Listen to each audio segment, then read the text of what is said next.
How is it going on, everyone? Welcome back to another stream.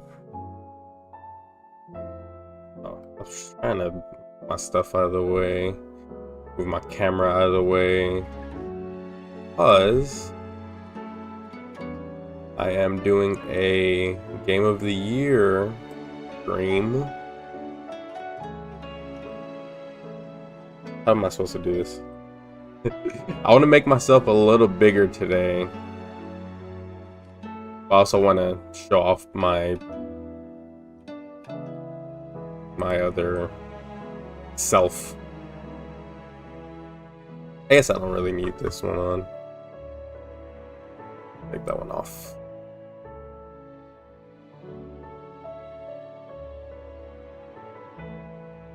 Why can't I? Okay. I don't know where I want to put my... I guess I can move myself down here.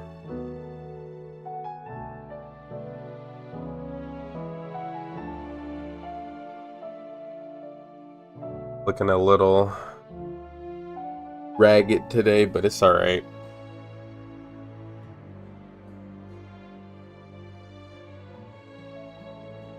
Ugh. I don't like... I shaved, I think last week. Yeah, like a week ago, and my facial hasn't grown back yet. So I'm a little like, I don't like it that much, but it's alright. But anyways, today I'm gonna be talking about my favorite games of this year. I'm gonna be showing my gameplay from most of my games that I'll be talking about today. I have 14 games that I played this year. Maybe I'll talk about the last two that I played this year, which is Marvel Rivals and Tekken. I'll probably talk about those briefly because I just played those this month. I've only played them for like a couple weeks because actually I just got Tekken like this week. Just when Clive came out, I had to play 16. I mean, I had to play Clive because 16 is my second favorite Final Fantasy game. What is this? What is going on? Anyways, I think my camera's firing here. You can see my face a little bit right there. Yeah, I'll be talking about my favorite games of this year, games and DLCs, since there's a bunch of I played how many DLCs? 2 DLCs, 1 remaster that I may or may not talk about. I might talk about it.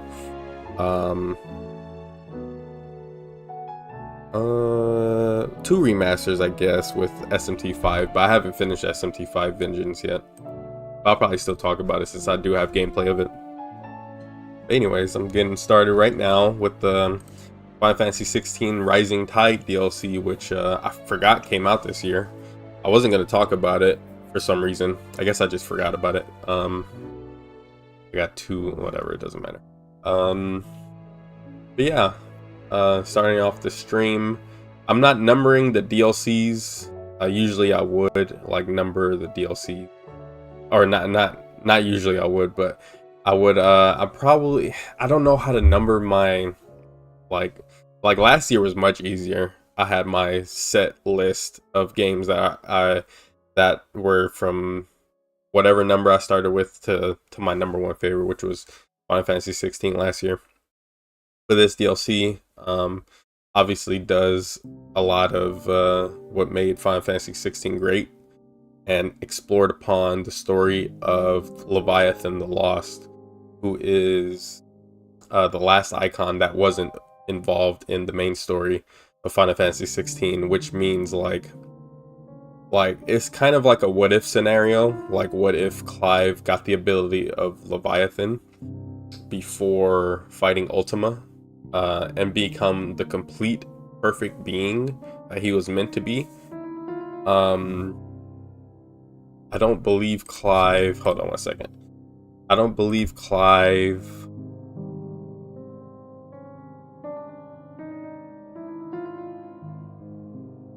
Can you shuffle? Let me see.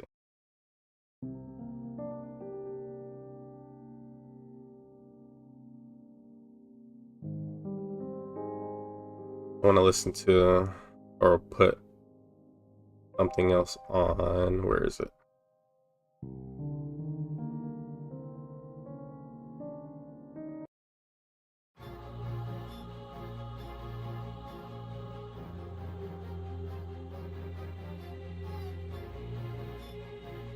We'll see. Anyways, what was I talking about? Leviathan. Yeah, Clive technically wasn't the perfect specimen, the perfect being for Ultima in the main story of Final Fantasy 16, which may or may not be the reason why the ending of 16 happened, was because maybe it still would have happened where Clive supposedly dies. We don't really know for sure that he dies at the end of 16. It's kind of like speculation. Whatever you feel happened. Whether you feel like Clive survived using the remaining magic in his body to basically destroy all magic in the world. That's what he did as a god-like being, was create a world where people don't have to rely on magic, because magic is basically people who are in this game were slaves. Like, the magic users were slaves, which is crazy to say because magic users are powerful, but they are limited, because if they use too much, they will die. And it's pretty messed up, this world. Ultima being the benevolent god, not really benevolent, but like he was the god of this world, and his powers, he could not become, like, I guess, the perfect being without Clive. I was about to say Cloud, without Clive. But anyway, I'm talking about, I'm not talking about 16. I did that for like over an hour, I think, last year. I'm not talking about 16 anymore. This DLC was we find a baby named Walius in this city. I forgot what the city's called, but the baby was Leviathan, and he was frozen by, I think, the one of the former dominants of Shiva. A lot, like 100+ years ago, he's been frozen, which is why the lineage of Leviathan was not able to be passed down, because the baby was still alive. So we find the baby, and we get the power of Leviathan from the baby, and we come back eventually later, fight Leviathan here. It's a great boss fight. It's just another, spectacle boss fight that Final Fantasy 16 is known for. It's such a good, really cool design boss fight, because you're fighting in the ocean, you're fighting in the water. Look at this, like, the gameplay is incredible.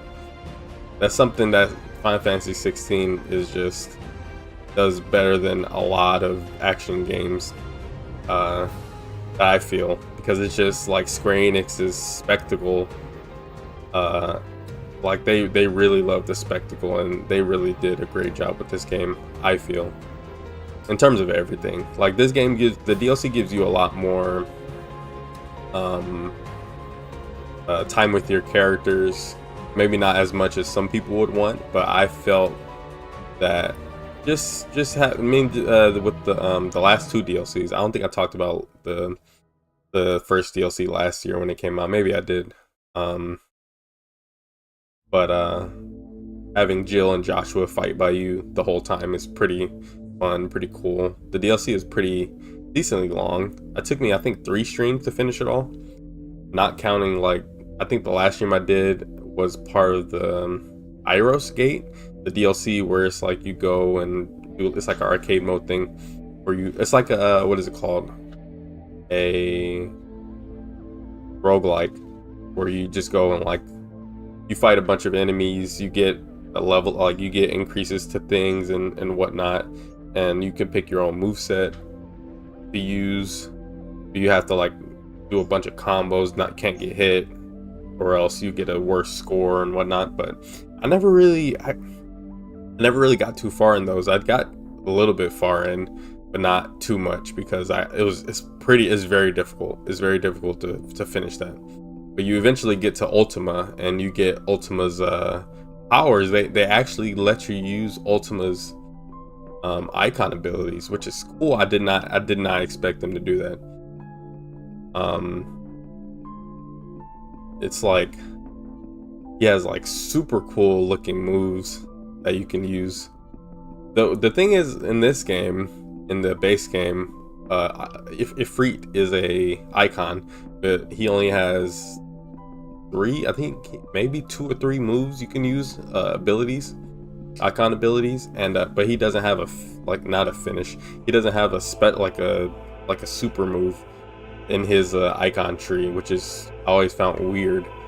But it doesn't really matter too much because, like, I guess maybe the super move is basically limit. Maybe, I don't know. But anyways, this fight is a spectacle. I love it so much. It's super cool. You look at you're fighting in a whirlpool, then you fight on the ocean.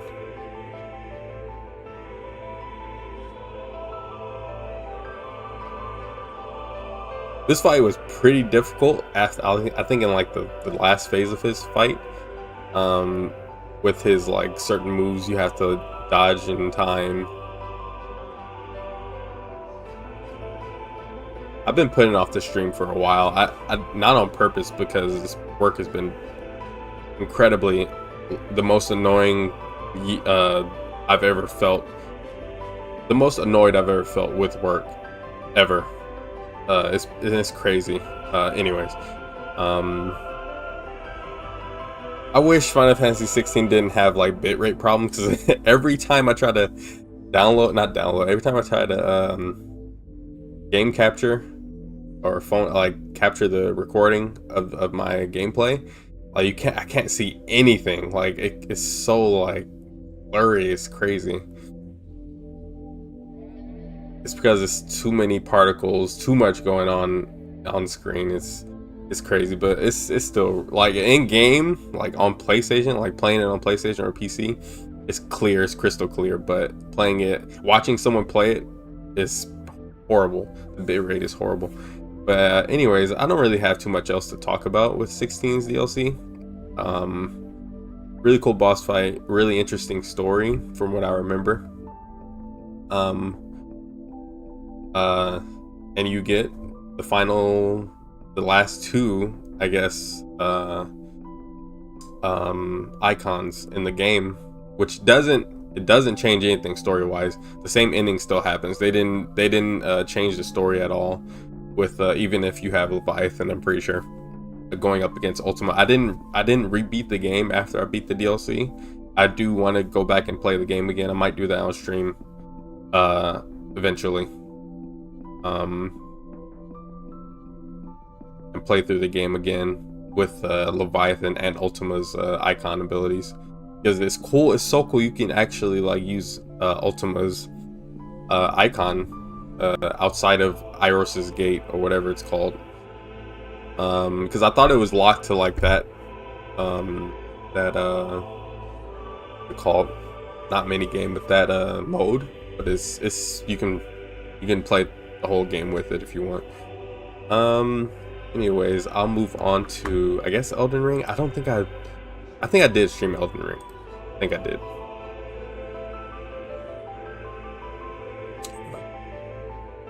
I wish I can just go to the next playthrough. Where is it? Elden Ring.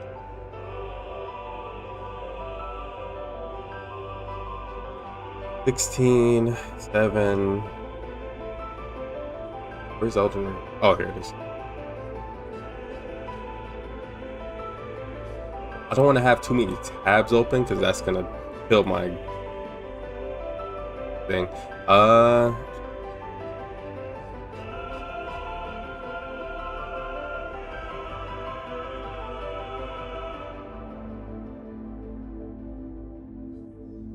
I'll go to the Messmer fight. I don't even know where I fought him at. How is it going on, everyone? We're at here. It only took me like 2 or 3 tries to beat Messmer. little Where is he? Today, for now. Or I'll wake up eventually. But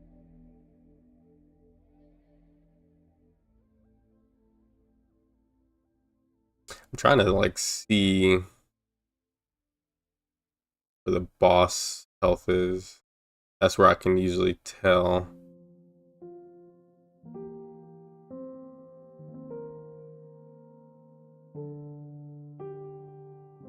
All the...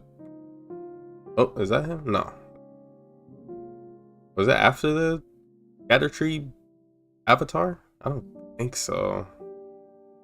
There's that. Maybe it was. Oh, it was. Okay.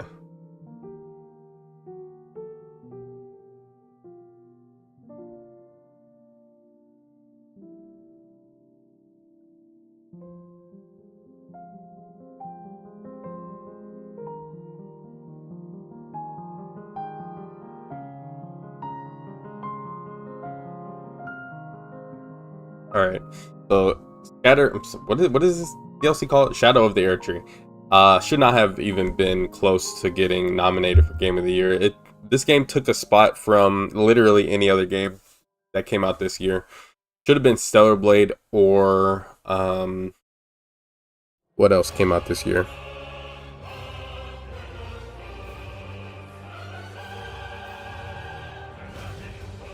I don't know. Probably Stellar Blade. If anything, if any other game should have been nominated, should have been Stellar Blade. I'm just glad this game didn't win, because if it won, it would have set a precedent, a really bad precedent for game expansions being considered full games, which they're not. I guess there's some sort of fine print issue that allowed this game to be considered for Game of the Year, which doesn't make any sense. I'm not changing the music. I'll leave it for 16 for now. I was gonna change the music per game, so I'll leave it for this because I'm not gonna talk about this too long. The boss fights in this game were fun. They're really good, well designed. Obviously, FromSoft. Obviously, that's like their bread and butter, boss fights. But you know, Elden Ring. I mean, FromSoft gameplay is fun. It's good, but it's very basic. Like, you're very tied to your moveset. Like, there's not much different things you can do in the game. Like, it's not very versatile at all. It's very just hit, roll, hit, roll, hit, roll. That's basically what FromSoft is. I died that fast. I don't remember dying that fast. But yeah, the boss fights are fun. Radahn pre-nerf was... I had to stop streaming because I was like, I'm not about to get angry. Because games, I usually never get angry when I'm playing video games. I'm usually like super cool-headed about a lot. I guess I'm just learning Messmer here because I don't know what he does. And yeah, I do use dogs.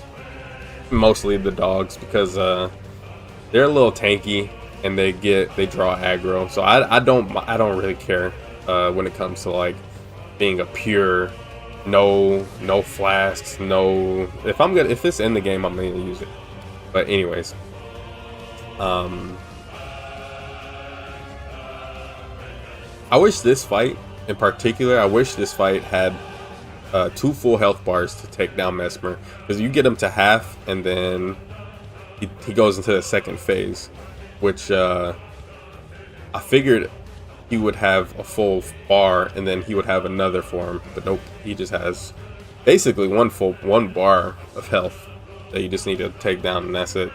Very easy boss fight for the most part, and his moves are super, like, if you know how to dodge him, you'll never get hit by any of his stuff. But yeah, Radahn, incredibly annoying. The most annoying boss fight in any From Software game I've ever played. I've played all of them. I'm pretty sure I played all of them. He's just super unfair. He was so unfair. But his moves, like, some of them just don't look like some of Radahn's moves were either... Like, it looked like they were undodgeable, but they're dodgeable. Like, in his second phase, when he does that like light move and he like runs super speed, like he like it's a bunch of phantoms of him. That's like incredibly easy to dodge, but it comes out really fast. And you gotta dodge a certain way, but you can like dodge all of those hits. I think I ended up trying to block him or something. And the move when he goes in the air and throws the meteors at you or whatever, it looks like it's impossible to dodge, but they're super easy to dodge. It's so weird. His moveset is so weird. I don't like it at all. I haven't played it. I probably will never touch the DLC again, if I'm being honest. Not really memorable. Elden Ring and the DLC for me are not really memorable too much. The music, not really memorable. I couldn't pick a good. I couldn't pick an Elden Ring song out of a lineup. That's how much I just don't really care too much for the OST of the game. I mean, some of them are good, but I could not. If you put a Dark Souls song and an Elden Ring song side by side without their names, I wouldn't know which one is which. I don't really have too much else to talk about. Just the DLC was fine. Like, it's not really much lore stuff that I really know or care about really too much. It's just the gameplay is very fun. Obviously I did my full playthrough of Elden Ring and the DLC with Guts, Dragon Slayer, Dark Clothes. I think I used some, like, my sword I think is bleed sword. I had it a different build before, but I ended up just doing blood build because it makes the most sense with Berserk. My dogs, my phantom dogs, very useful because like I'm very just basic. I only use a sword for the most part. I think I forget what the talisman was for. Maybe it was some sort of faith spell. I forget. But anyway, I don't really have too much to talk about. This is my gameplay. Majority of the fights were besides Rellana, the Twin Moon Knight or whatever. She was probably the second hardest boss in the DLC for me. The other one was the guy on the animal, whatever it was. That was really annoying. But it wasn't too bad. I didn't take too long on him. I think I took longer on Rellana. I think it took me like 35 minutes for Rellana, and it took me like legit like 5 or 6 hours for Radahn. And I was so annoyed because it was basically not too bad up until Radahn, and that was it. Like it was horrible at that point. But anyways, I don't have anything else to talk about with Elden Ring, so let me get up out of this. Elden Ring.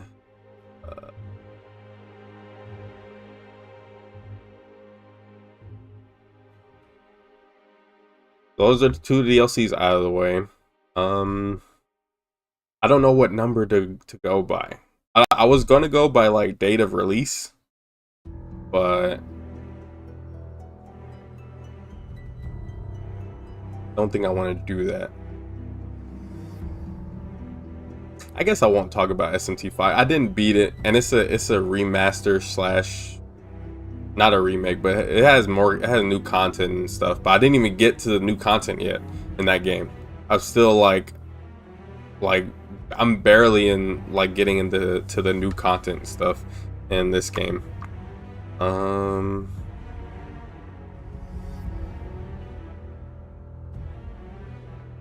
Dead Rising. I guess I could talk about Dead Rising for a little bit.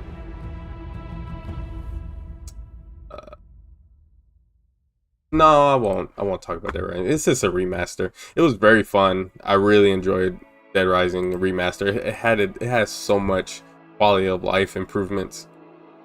Okay, so I have Rebirth, Infinite Wealth, Stellar Blade, Wukong, Metaphor. I guess I'll talk about Star Wars first.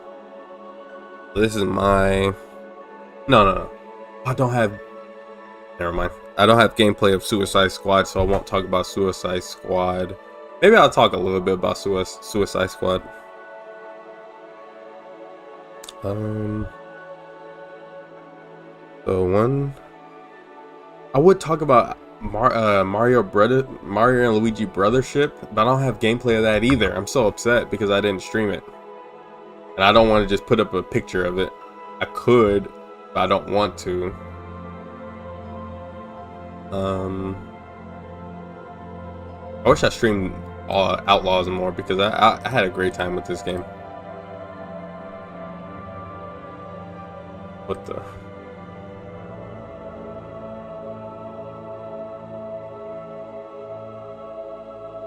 Um.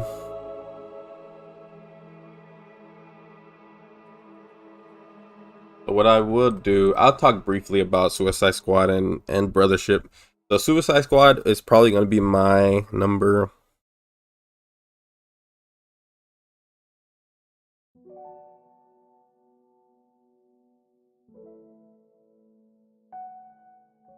My number 9 game. I don't have 10 full games. The other games I have on here are just, I have like Dragon Ball Sparking Zero on here. I guess I can count that. I have some gameplay of that, but so I'll count that. This is not game number 10 on my game of the year list. Even though I wouldn't put it at number 10, but this is a heavy year for a lot of games I really enjoyed and loved. And I love this game. This game is fantastic. Star Wars Outlaws. Personally, I'd probably give it like an 8.5 out of 10. And that's my number 10 game. I would give this game a 10. I mean, 8.5. Ubisoft did a great job with this Star Wars game.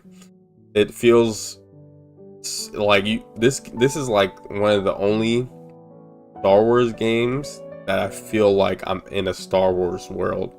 And I love Jedi Survivor, but you don't really interact with too many people and too many things. And there you go, you visit planets of that are known in the series, but it's not like this game has a very distinct Star Wars feel.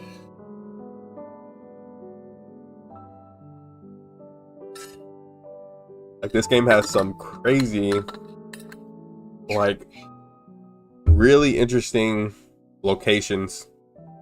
Obviously very known races in Star Wars all over the place.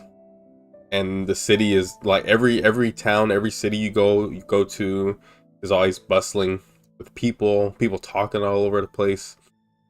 Very immersive game, very immersive Star Wars game, and you can't really ask for too much more with a Star Wars game than a game like this, which went under a lot of people's radars because they didn't want to play with a girl, or they didn't want to play with someone with a gun. The characters in this game are fantastic. Kay and Nix, they bounce off each other very well. They love each other very much. You can see that all the time in the gameplay and the story. And Kay and her crew that you eventually end up getting are all like they become basically like a pretty close-knit group eventually, because obviously they're all not scumbags, but they're all like dirty and not really trustworthy people. But throughout the story you learn to trust them, and you learn to get along with them, and you learn to help them when they're in need, and they would help you when you're in need. And the game does a great job in the story where you're trying to buy your freedom, and you get help from the most unlikely places. And there's twists and turns throughout the whole game, which are pretty cool. Pretty interesting twist that I didn't see coming personally. The gameplay, like the stealth gameplay, a lot of people I saw complaining about it when the game first dropped. I was like, the stealth gameplay is fine. Like you play as a what do they call it? Are they called rogues? I forget. But Nix is super helpful in gameplay because he can distract, he can turn stuff off, like cameras off. He can distract enemies for you to run around them. Um, it's very well designed game. I really enjoyed this game a lot, and the whole, what is it called? The whole like system where you have people who you are uh close with, the groups that you're close with, like the Crimson Dawn, the Pikes. You can have good relationships with them, bad relationships if you want them. I chose to have favor with all of them. Like, you can do that if you want to. You still can screw people over, but that doesn't mean you can't fix it. Because if this, I think the game, this would be a better game if there was no way to increase. Like, if you lose favor with a gang, that's it. Like, you can't increase it anymore. They're gonna not like you or trust you for the rest of the game.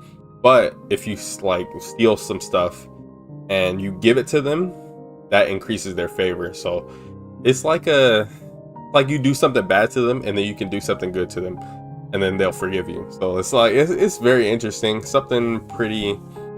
If they do another game, they can make it a lot better, a lot more interesting, mechanic wise. When it comes to like different gangs.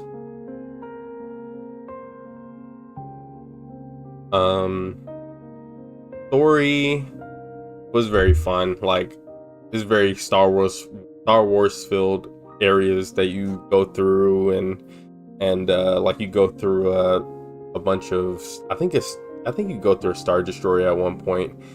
There's space combat. There's just open world traversal. Like, this game has a lot of good ideas going for it with a Star Wars game, and Ubisoft pulled it off. They really pulled it off really well.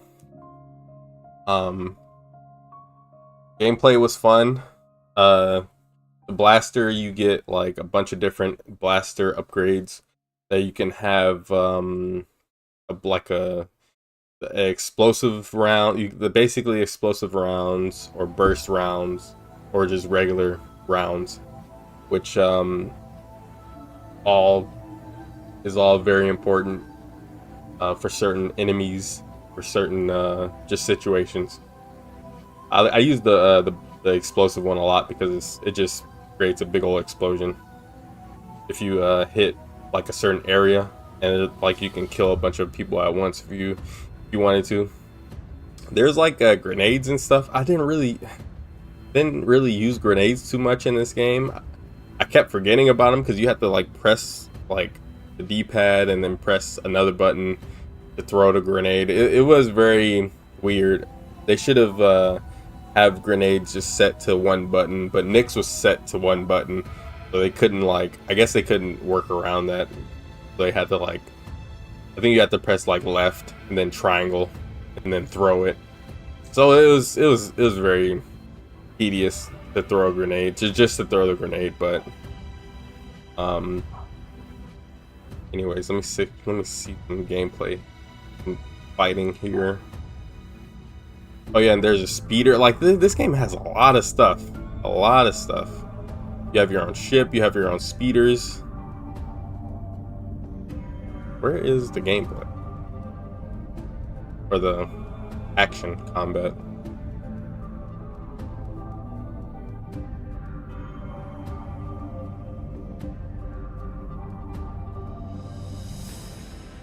There's a lot of running around though, but exploration is like very important in this game.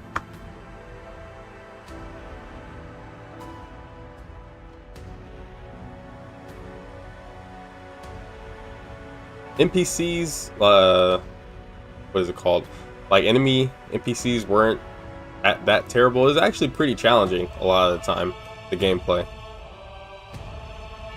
It could get very overwhelming if you if you don't pay attention to your surroundings. But it's very fun. I really enjoyed this game. There was like no headshots because it's like, I guess because of the bullets are like energy bullets or whatever type of laser energy type of bullets. I think I'm done talking about the game. I don't really have anything else to talk about, especially because I don't have like my full playthrough of this, so I can't really like the gameplay of like the ending or anything else really of this game. But yeah, 8.5 out of 10. I highly recommend it for Star Wars fans. You'll get a great time out of this game. Just a very fun experience. All characters are likable, even though they're all like scumbags for the most part. Even the robot, forgot his name, was really cool. Really cool support character in this game. But yeah, let me talk about something else. That was my number 10, technically. I guess I'll talk about Dragon Ball. This is the first day it came out. I actually went online the first day. It's crazy. Dragon Ball Sparking Zero was a pretty fun. I haven't played it in a while, in a little bit. Pretty fun. Dragon Ball game. Like they tried to do what made the Tenkaichi series great, which I mean they succeeded at that. It's a very fun game. If anything, I'll probably give this a 8.5 out of 10. Some stuff that the gameplay could work on, like the vanishing system. I could not figure out a lot of the systems in this game. I wish I could, but it's just a lot of button pressing, a lot of just mashing.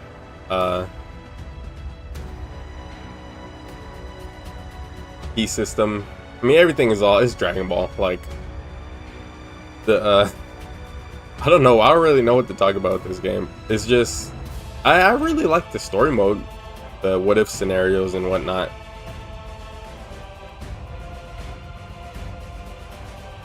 And getting to, you know, to face Super Saiyan 4 Goku with Goku Black. But the thing is, I don't like is that they don't have too many special voice lines. From what I've seen, at least with some characters that I've never interacted with, they don't really have any special voice lines, which is kind of a bummer.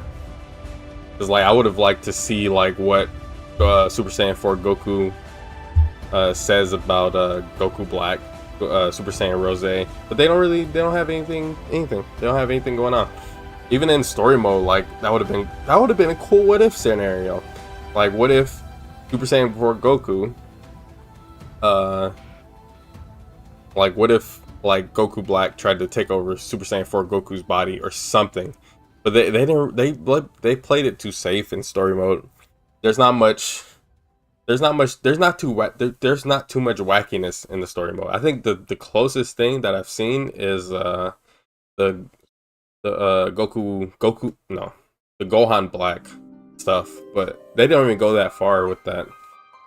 It's just like a costume change, I think. I don't think they really do much else with that Gohan Black form. And I haven't even played that yet. I haven't even played that part of the story mode yet with Gohan. But yeah, some stuff that hopefully they can add upon with this game. If they just keep this game around for long enough, they can add like DLC story stuff. What if like Gohan had Super Saiyan Rose hair or whatever type of hair? Goku Black Super Saiyan 4, some crazy stuff like that, just to make it different from any other Dragon Ball game.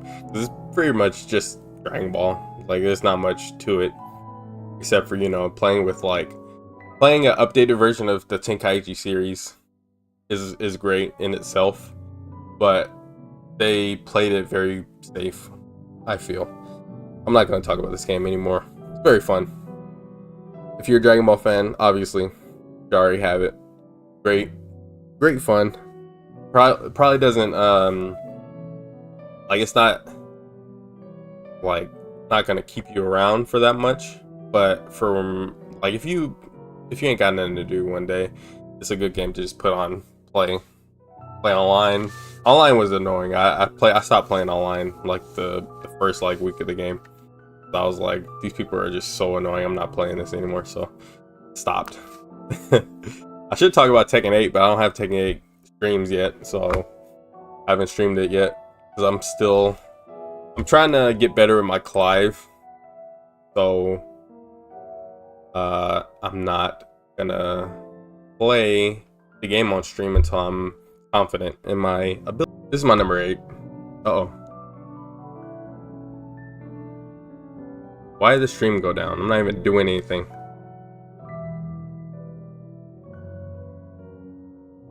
Anyways, SMT5 is my number 8 game. This is the last stream I did of it.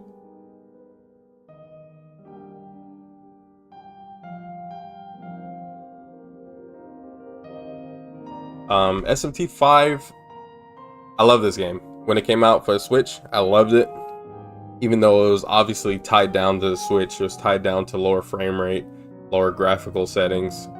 I'm playing the PS5 version here, but this game is beautiful. It's very fun. The gameplay is very, very good. Press turn system where you hit an enemy's weakness and then you get another turn for exploiting the weakness. Very smart game design. I love these SMT games. They're so good. Obviously the same could be done to you, which is pretty cool.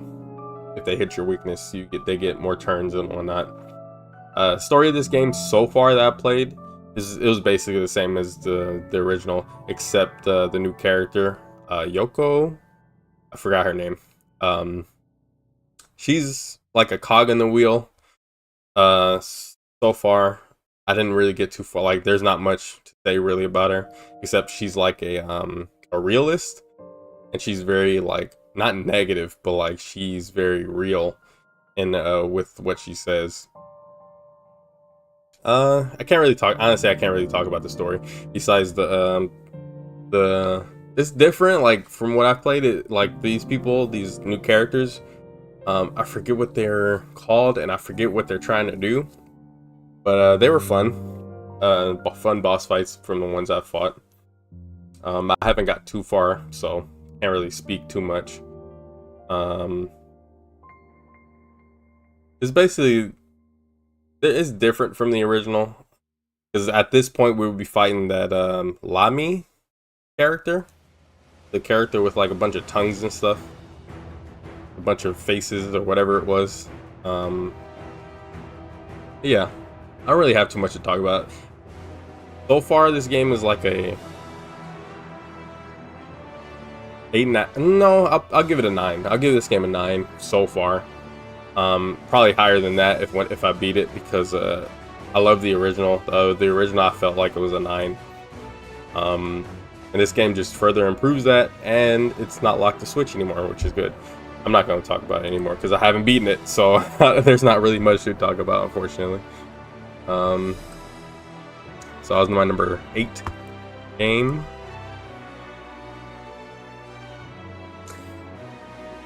Number 8.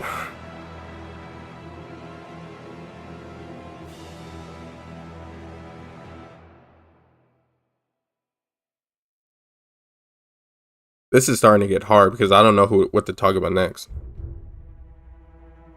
So I've talked about Brothership. No, I haven't talked about Brothership yet.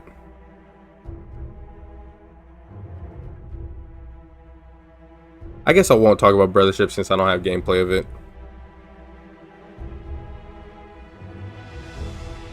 Or Suicide Squad.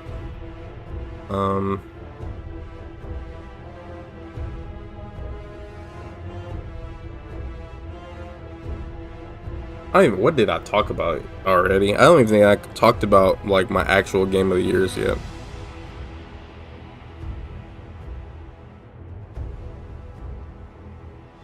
All right, forget it. I'll just do this. I'm very surprised I only did one stream of Wukong. That's crazy. And I played all of it, the rest of it off stream. So anyways, this is my number whatever game of the year. I don't even know if I'm numbering it anymore. This is kind of falling off the rails because like all the games I talked about Star Wars. That's right, Star Wars, SMT.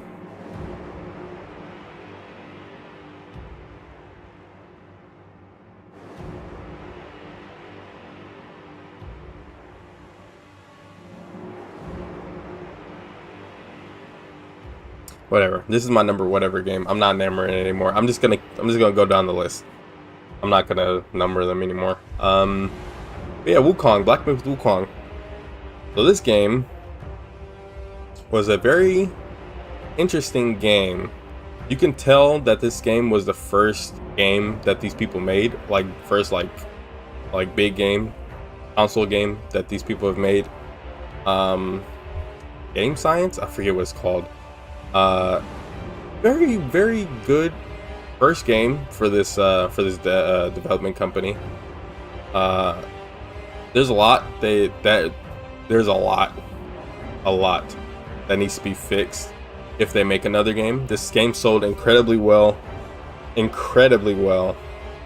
all over the place, but the game has a lot of flaws. It's because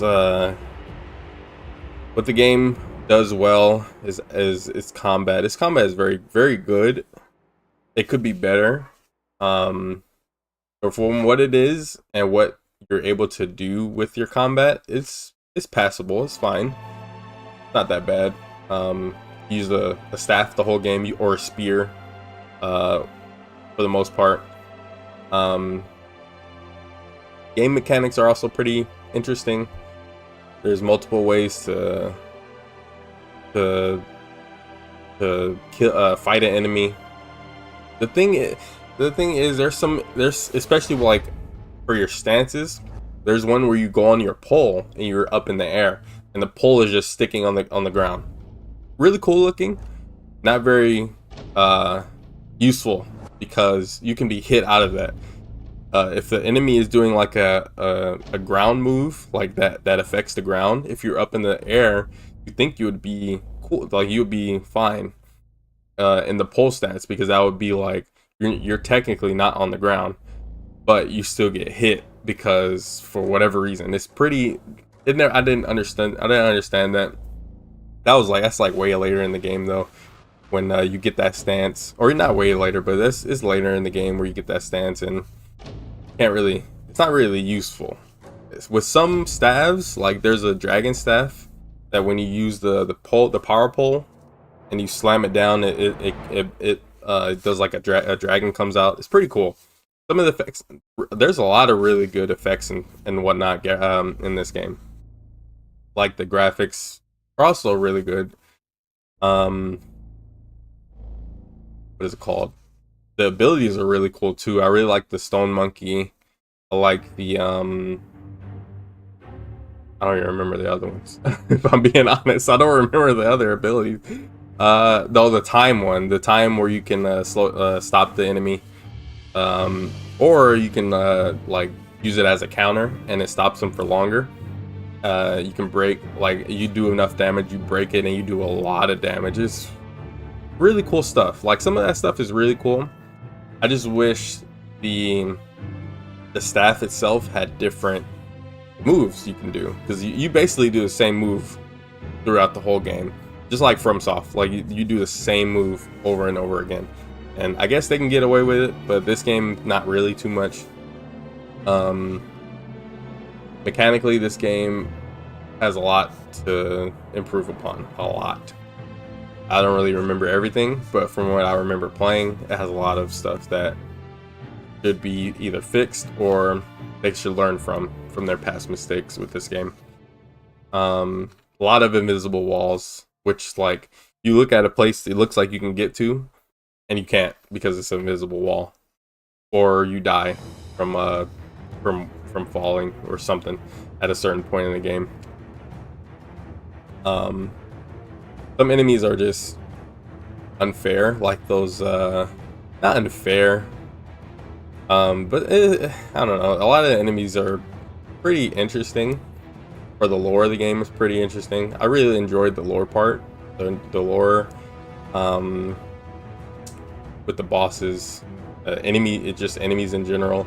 Everything has a backstory, everything has a story in this game. When you look it up on the lore, every enemy, every boss has a backstory. It's pretty cool. I really enjoyed that. That's probably the best part of this game, is that they use the Wukong lore for every character that's in this game. It's really cool. Or Journey to the West lore, really cool. And then at the end of the game, you get a flying Nimbus, the cloud. So I'm so glad they did that, but you can only use it in that area. So, and the area that has nothing in it, like there's almost nothing in it besides a bunch of fights, a bunch of enemies, but no items. You can't find anything there, which is crazy, because it's a huge area. You can't even, and you can't use the cloud. You can't fight on the cloud either. You have to get off of it to fight, which is, I mean, there's just stuff like that. Like, I mean, at least they had it in the game, but I don't know, some stuff that they should have been better with. But there's always the next game, if there is a next game. It probably won't be a next Wukong game. Probably won't be another Wukong game. But who knows? At this point, it could be. I don't remember anything story related.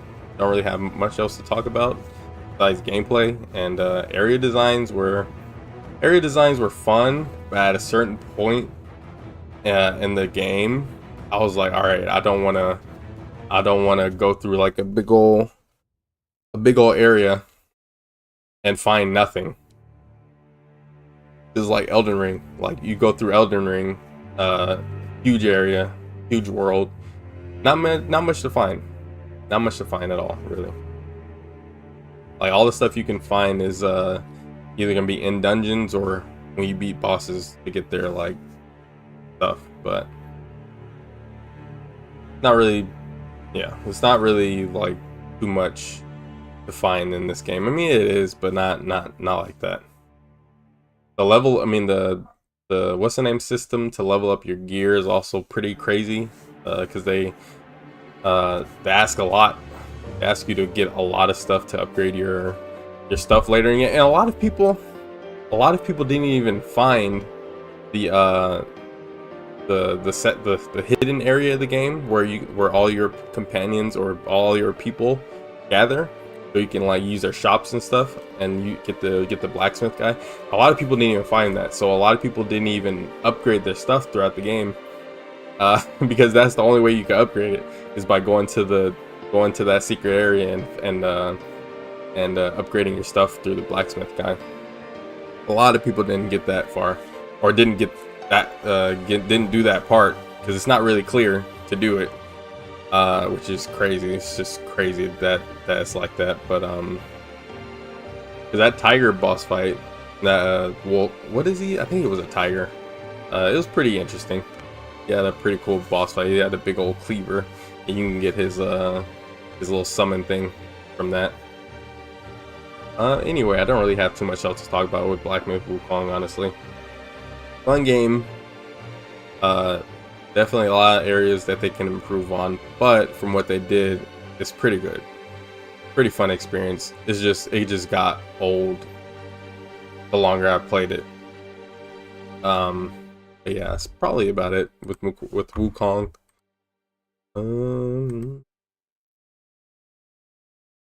That was Wukong.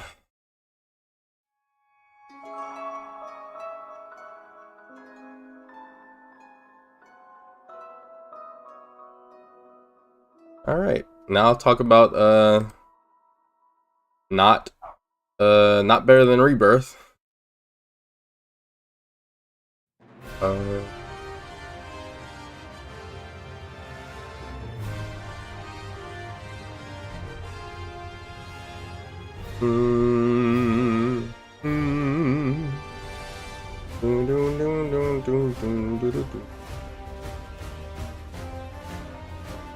Yeah, so Astrobot. I'm not gonna say this game was undeserving of being Game of the Year, because it's definitely it's definitely deserving of Game of the Year, 100%. It's just over a game like Final Fantasy. Like, the thing is with Astrobot, it's very like everyone friendly. This game is friendly to everyone that picks up a controller and plays it. This game holds your hand. It's just fun to look at, fun to play. It's very simple game. Has a lot of cool, a lot of interesting and cool mechanics in this game.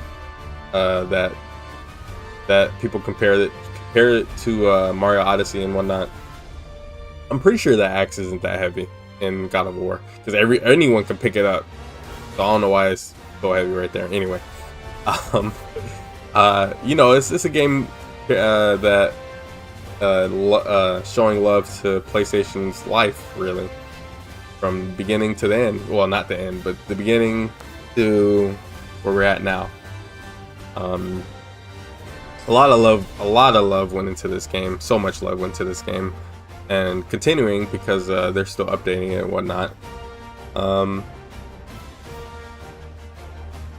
Astrobot has a really, every level in it is really good, like a top tier game. This is a very much so a top tier game. Even though like there's no story really. I mean, there is, fixing the PS5 and then getting the PS5 back from the enemy, which I don't even know its name. Just very simple design game, simple design story, but like they go all out with the effects, with the levels, the mechanics, for the special abilities you get throughout the levels. Very interesting design, leveling, like levels, and using your abilities to traverse through the levels were really fun. Why am I not playing here?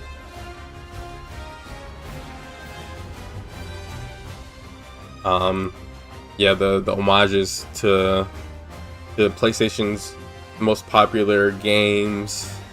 The disappointing thing in this game was there's no Final Fantasy at all. I think it's because maybe Square probably took issue with it or something, because the Buster Sword was in Astro's Playroom, but there's nothing Final Fantasy related in this game, at least the base game. Maybe the DLC, there'll be DLC later with Final Fantasy, who knows, maybe not. I don't know why I go.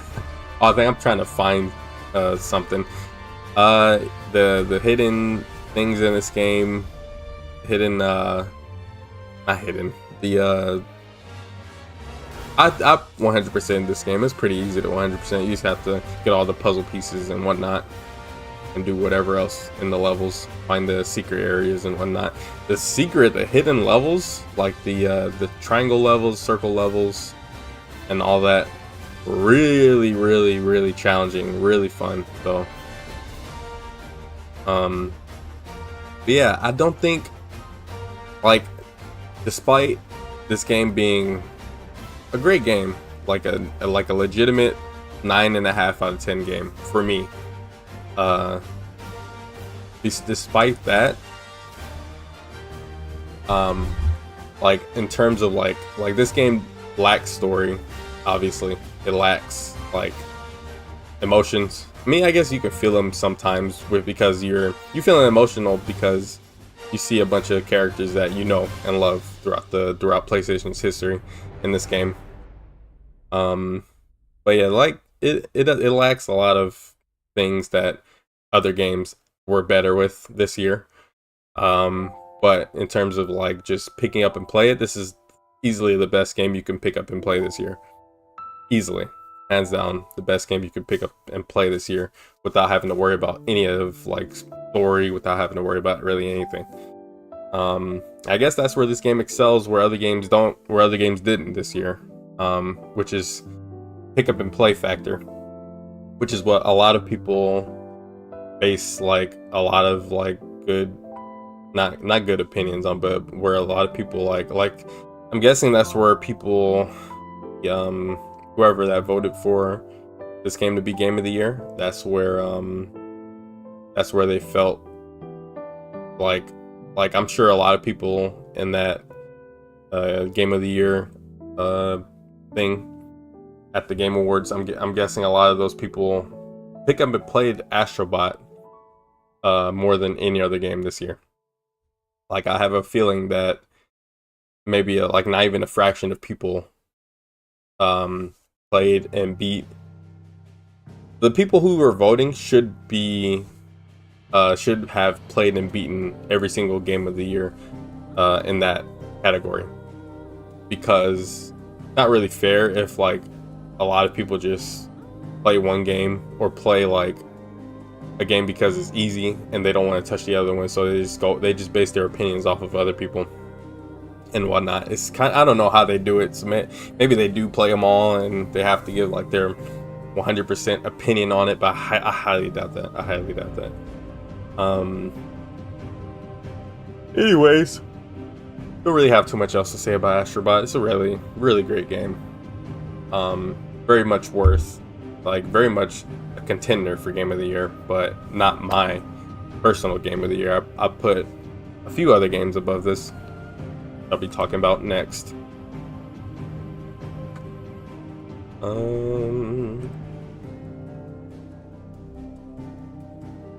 That was Astrobot.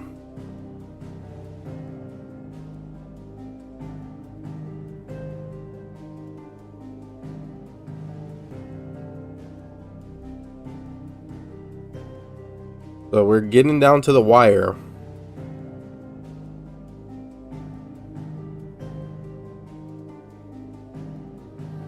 Four more games left. That's it. I thought I had more.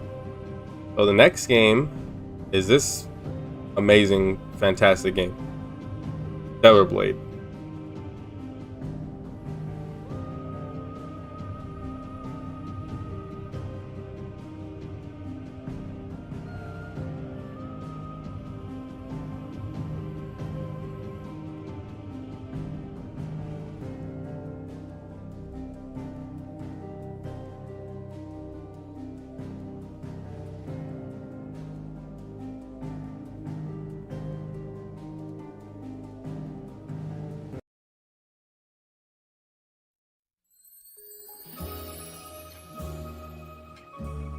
So Stellar Blade, probably I'm actually gonna like be happy to talk about this game. I was happy to talk about the other games, but this is like the first game that I'm gonna be like very happy to talk about tonight on this stream. Stellar Blade is just a beautiful, wonderful game. Honestly, definitely I'll put this over Wukong any day of the week. In terms of everything, it has story, it has emotional ties in the game with these characters. It has amazing action combat. It has such a versatile action combat system. And I didn't really know what this game was going to be before it came out. I didn't know like what kind of like action this game was going to have. I didn't know what kind of story this game was going to have. And a lot of people slept on the story. A lot of people just didn't understand it. But you know, with a new IP, you gotta listen. You gotta listen to these characters and hear what they say and feel with these characters. I'm at one of the most emotional parts of the game with Eve fighting her friend Taki. But this game is beautiful. It's graphically beautiful. It's such a fantastic looking game, fantastic playing game. This game is very like fluid in motion. Some people have incorrect opinions about this game when they say this game has sluggish combat. This game does not have sluggish combat at all. I don't know what they're playing, but it is not sluggish at all. It's very Sekiro-like, which I'm very surprised. Like, look at that! Look at how cool that ability was, and that's like a regular attack. That's like you have your meters at the bottom left, which is the special abilities you can use in the game. But you can mix it up with your combat. You have counters. You have like this game has so much more than Wukong. It's not even funny. I don't even understand how Wukong. Well, I know how Wukong got nominated, but it should not have been nominated over this, if I'm being honest, because this game is just technically better, much better game. It even has like not open world, but like there are huge zones in the game where you go and just run all over the place doing side quests, doing main mission stuff. And there's multiple ways in the game to deal damage to an enemy, multiple ways to dodge, multiple ways to get through the game. Like action, like you have air combat. There's so much to this game, gameplay wise, that I wish people not knew, but I wish they could take a chance on with this game, because this game is fantastic. It's worth the price. It's worth full price. It's worth anything you can get for it for the most part. Look at that, like the purple counter, the blue counter. There's no yellow counter. You just have to dodge the yellow, I'm pretty sure. But you got multiple types of projectiles to use. It's just such a fantastic game. Like every time I'm playing it or looking at gameplay of it, I'm just so happy, because it's like, and they mix cutscenes with boss fights and whatnot, especially like important boss fights. But the enemies you fight, they're all pretty crazy looking. They're very really cool designed enemies, and enemies all have lore, just like Wukong, except for it's not like part of anything. It's just the game's own lore for these enemies, why they're here, where they're from. Well, not really where they're from, but it's just a really like crazy world that this game is in. Like not mech, but like robotic looking enemies. A lot of enemies are very like robotic slash organic. I forget what the story like reason is, but this game just does everything so well. I think I'll give this game also a 9.5 out of 10. Like it does very little wrong, in my opinion. And I love video games. I know what I'm talking about when I'm talking about video games. I play a lot. I buy a lot throughout the year. A lot of gamers don't play or don't buy games, or when they play them, they don't even like pay attention. So like they don't really know or understand what's going on in the story, and then they complain about not being able to understand. So a lot of people said that about this game. Wukong, okay. Wukong, like, not really too much you need to like look out for in that game. Just go run. It's like a Souls game in a way. Silent protagonist. He shouldn't have been silent anyways, but I'm not talking about Wukong anymore. But look at this, like there's special like moves you can do when you get an enemy's parry bar all the way at the end. You have like a special animation that plays that damages them. There's some quick time events. Graphic, like look at that. Her sword is her little hairpiece thing. It's like the little things like that is just, it looks so good. It feels so good to just watch and like play. Like it's the very little things. There's fishing. Yeah, there's fishing in the game.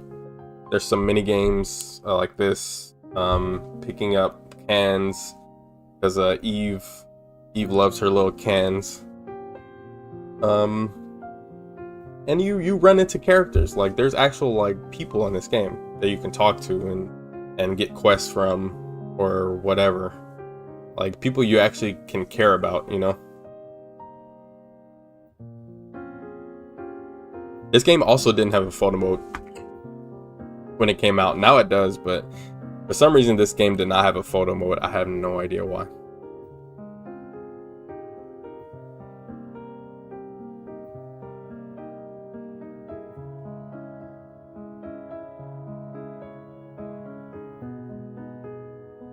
But yeah, I don't really know what else what to say.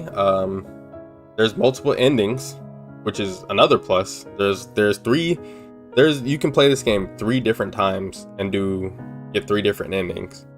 Not too many games have that type of thing anymore. Like there's very few and far between. Where your actions in the game matter to the game's ending story. You can choose to side with Adam. You can choose to not side with Adam, and you can choose to. There's some other option. There's like a third option. I forget what happens, but I only did the one ending where you don't side with Adam. I didn't, and you fight him because I actually wanted to see his boss fight because it was leading to us fighting Adam, but then like he's like, okay, are you gonna join me? Because you can take his hand, you don't have to take his hand. And then there's like a third option with doing a certain thing in the game where you have to like not do any side quests, I think, and then you get another ending that way or something like that. Something like that happens. But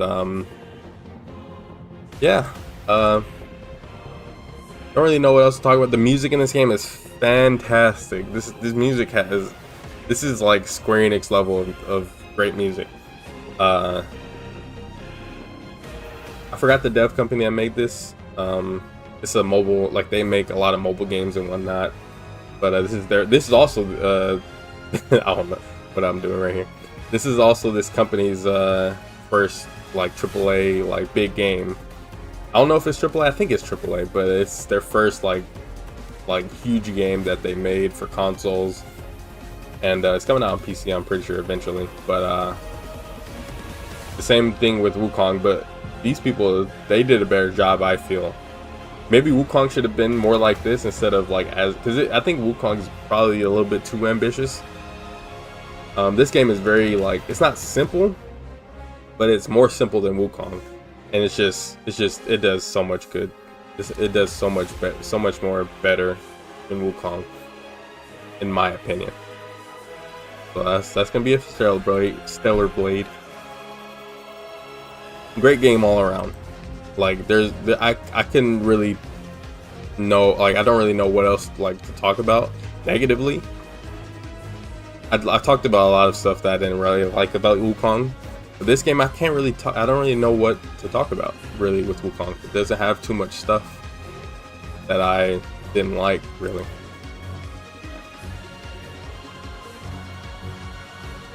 So the last 3 games. This is hard.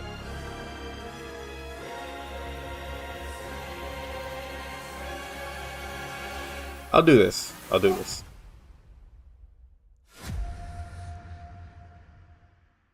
Metaphor is my third. My number 3.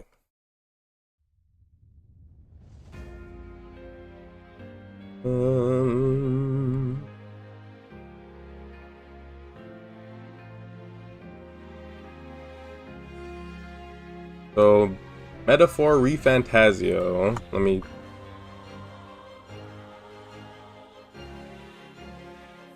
OST.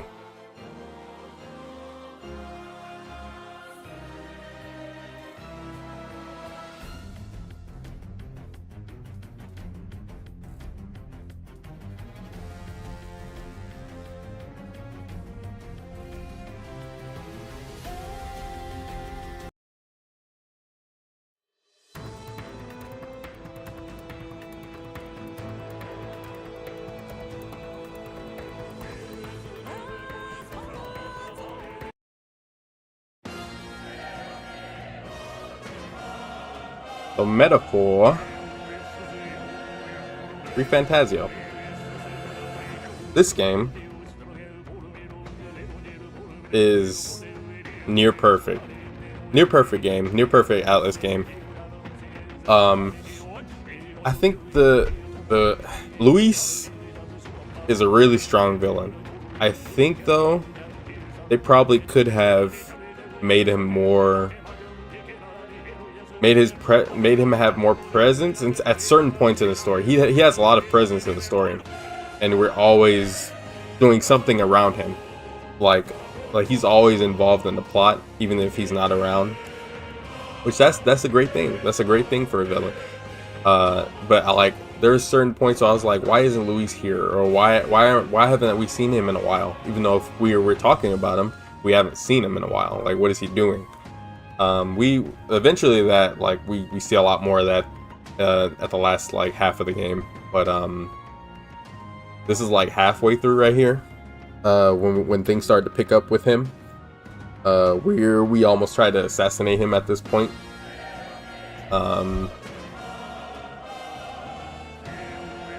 And he survived somehow. There was some stuff here. Okay, I'm gonna say this right now. The team in this game, they're not very smart, and I say that with a lot of love, but they tried to do a lot, and they tried to think like they were thinking that their plans were gonna work. Like they weren't prepared for if they don't work. They weren't. They're very, what is it called? Naive. Like all of our characters were very much naive in terms of like, because I figured that Luis was gonna be a step ahead of everything at all times, and he was. And they caught me off guard because I was like, things are happening a little bit too easy. Things are happening too like there's not much pushback here. Like we're getting through the game, and with the story, it's like Luis, we had to get his favor, and he acted like he didn't like not acted like he didn't know us, because I'm sure he didn't know us or anything, but he was a little bit too trustworthy of us, like a little bit too easily, and I'm sure he picked up on it eventually, that we were trying to get his favor for a certain reason. Maybe he didn't know which reason, but the what do they call it? I forget their names. Oh my gosh, the last two, the dogs, I forget what their race is. I forget. Oh my gosh, how do I not remember their names? But anyways, his companions, the people under Luis, he sent them with us to keep an eye on us and whatnot, and so we don't try anything funny, especially like the last like thing we had to do for Luis to get the spear. What is it called? It's funny that the spear is from, what's her name? It's from Yufa's story part, but it's a spear and Hulkenberg can use it. It's pretty cool. What is it called? Yeah, the story, our team was very naive, and things were happening too easy, and we weren't questioning it in the story. Like our team wasn't questioning it, so a lot we could have, there probably could have been a lot of less, I mean, Luis probably would have got away with a lot if we were smarter and we actually did things the right way, or a different way, a better way than what we did, because we were very like out of time. Like we were running out of time to do stuff, so we were like very like scrambling to get to Luis to kill him before things happen that we like, before he can get like even more like in power. And then the church stuff was also happening at the same time, which we weren't even really bothering with. The church, Luis took out the church himself for the most part, and we saw through with the church's head. He got killed by Luis, I'm pretty sure. Got killed by Luis because it was really him that cursed the prince all along, or it wasn't him, but someone under him, someone under the church's head, was the real person behind the prince's curse, and it wasn't Luis. We thought it was Luis the whole game, but it wasn't. But we find that out after this. Yeah, I'm talking about story stuff, spoilers, so there's obviously going to be spoiler stuff I'm going to be talking about with my stream, but yeah, fantastic game. I honestly, I have to give this game a 9.8 out of 10. Maybe like a 9.7 out of 10. Due to our party's like naivety. Because even with Hulkenberg, I would figure like with Hulkenberg, since she's been around and she's like a loyal knight, you would think like she would be a little smarter. And Heismay also, you think we would be a little smarter with them two at least. Stroll not too much, and me not too much when it comes to like plans, because they should know, since they're like they've been around longer than we have. They should have seen like maybe Luis. Maybe this is a little bit too good to be true. That's everything's happening with him. We were very close. We were like in his in speaking distance of Luis multiple times. So it was happening a little bit too easy, in my opinion. And it was actually like everything I thought was gonna happen actually happened. So it was pretty predictable with that. So I cut it down a point because of that. But this game music, obviously top tier. Atlus, fantastic music with this game. Gameplay, fantastic gameplay. Press turn system like SMT, but a little different, I think. Maybe not too different, but a little different. Archetype system, really cool. It's like an evolution of the Persona system, except you don't have to get rid of them. You can change them. You can change to any form of them whenever you want. Really cool. Anyone can have any archetype except your like special one that each character has. You have to do a lot for that. I haven't platinumed this game. I'm gonna play through it probably next year at some time. Play through it again, beat it, get the platinum. Archetype system, fantastic stuff. It's really, really cool that they have like evolutions.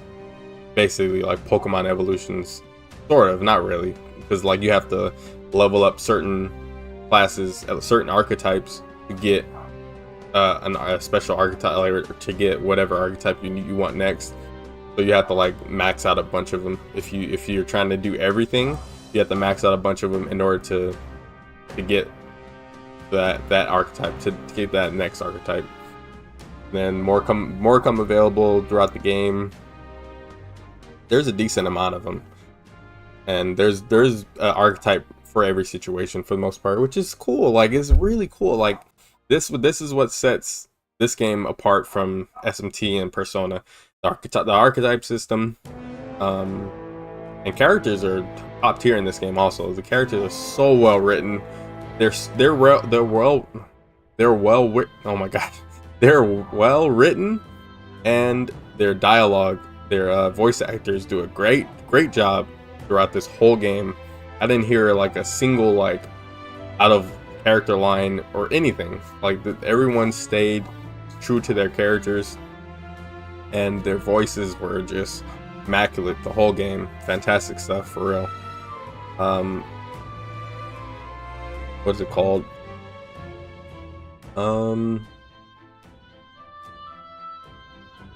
What else?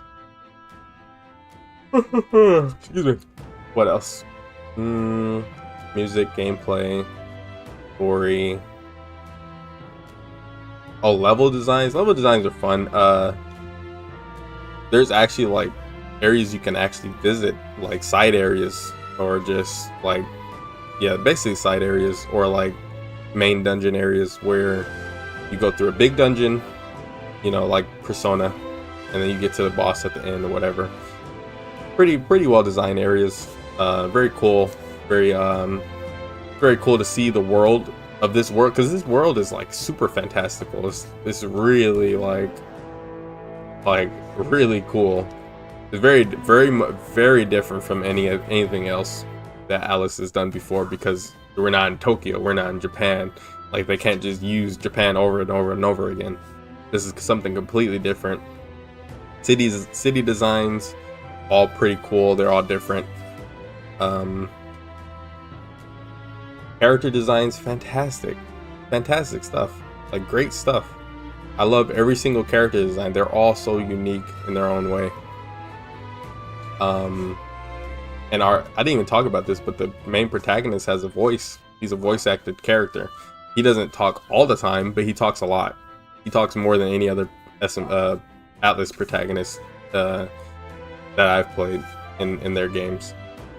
He talks a lot, which is really cool. And he's very there for everything. And then the twist at the end, at the end of the game, the twist is that your character, the main character, is the prince. It's like a split off version of the prince that he was able to split off of his main body. He was basically able to split into two characters, and our character is the Elda, right? I'm pretty sure it's the Elda, and the prince is the Elda also. But obviously we didn't know that until like the end of the game, basically. And Luis is the Elda also, which is pretty cool, because we're like not the only two in the game. I think there's Eldas in the Elda place, unless they're not Elda and they're just there to look out after the prince or whatever. But I think the majority of the Eldas were killed in the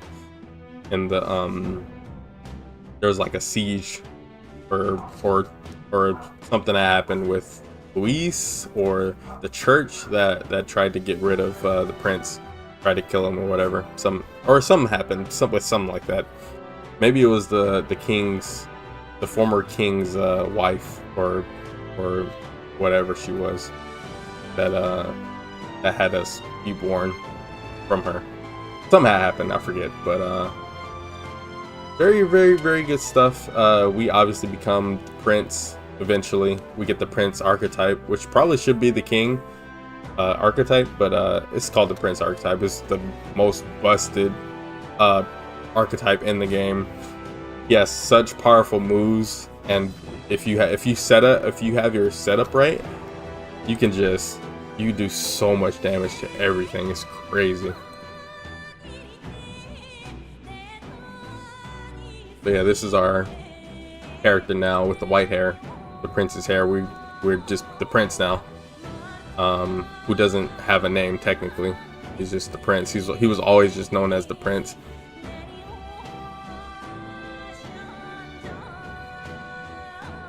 And also the Moore in his little sanctuary place.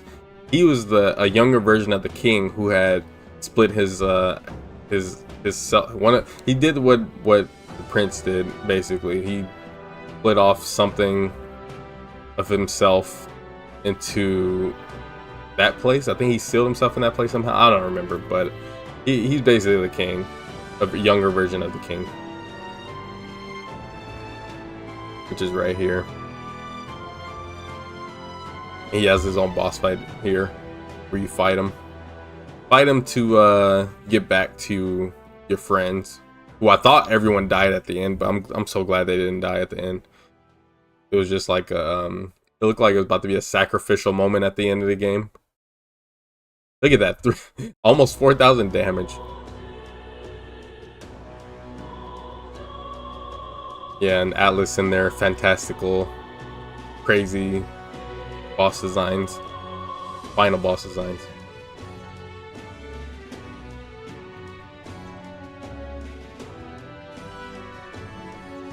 But yeah, I don't really know what else to talk about with Persona. I mean, with Metaphor. I really hope they make a second game, and they can make a sequel.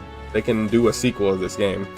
They're able to do that. I'm 100% certain that the game has an open ending where we become king, and then we leave and become a traveling king, which is like, we don't want to stay in the castle our whole lives. We want to travel still, and there's still a bunch of the world that we haven't seen. So we want to, like, everyone, like, it didn't seem like everyone was gonna come with us, but everyone ended up coming with us. And I think Yuffie and us, our character, we might end up together. Who knows? But that seems like that's what they were leaning towards, that a lot. Hulkenberg is broken, but Royal Knight is completely broken, especially if you use the synergy skill where she protects everyone. Royal every archetype is so good. Like, it can be used so well. What's his name?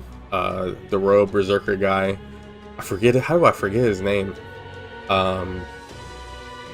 He does so much damage. That was 10,000 damage right there. That was 10,000 damage he just did. 10,000. I think that's the most I've ever done in this game.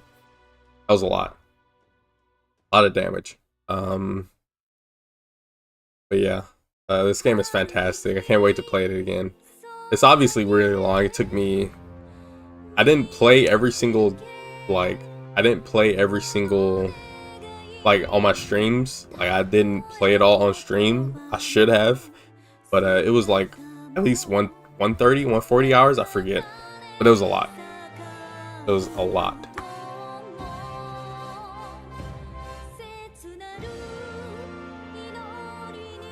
Anyway, next game. 9.7 out of 10. Just because our team was incompetent a little bit.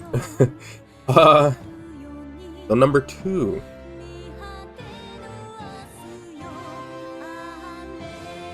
Like a Dragon Infinite Wealth, which is this is I think I did either a greater majority of this on stream or all of it on stream.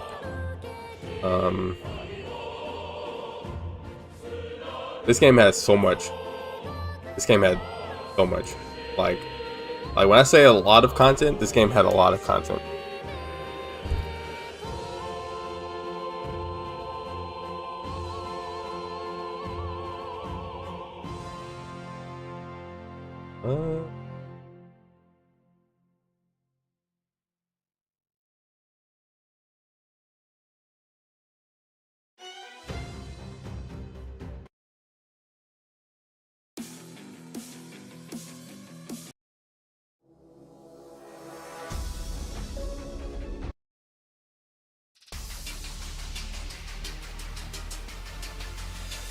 I don't know where to start.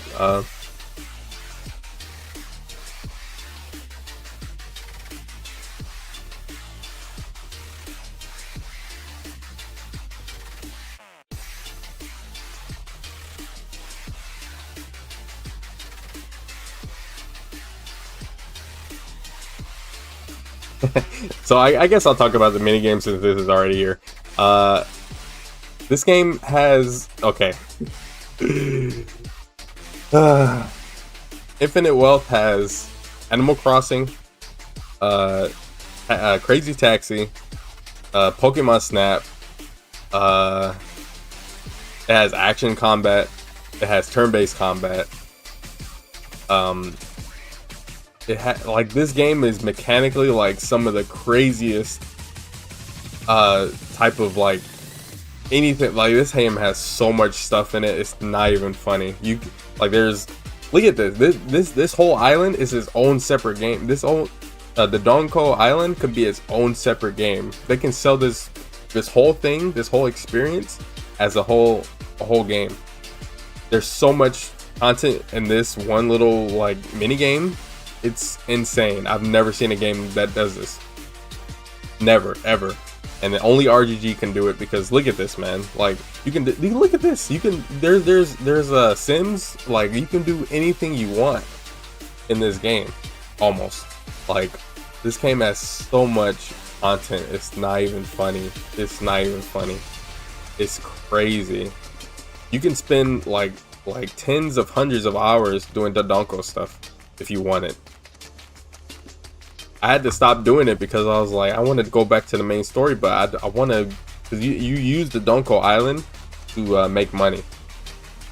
You use it to make a lot of money. You can get like 100,000 every like few days or whatever in the island, as long as you do all your stuff and whatnot.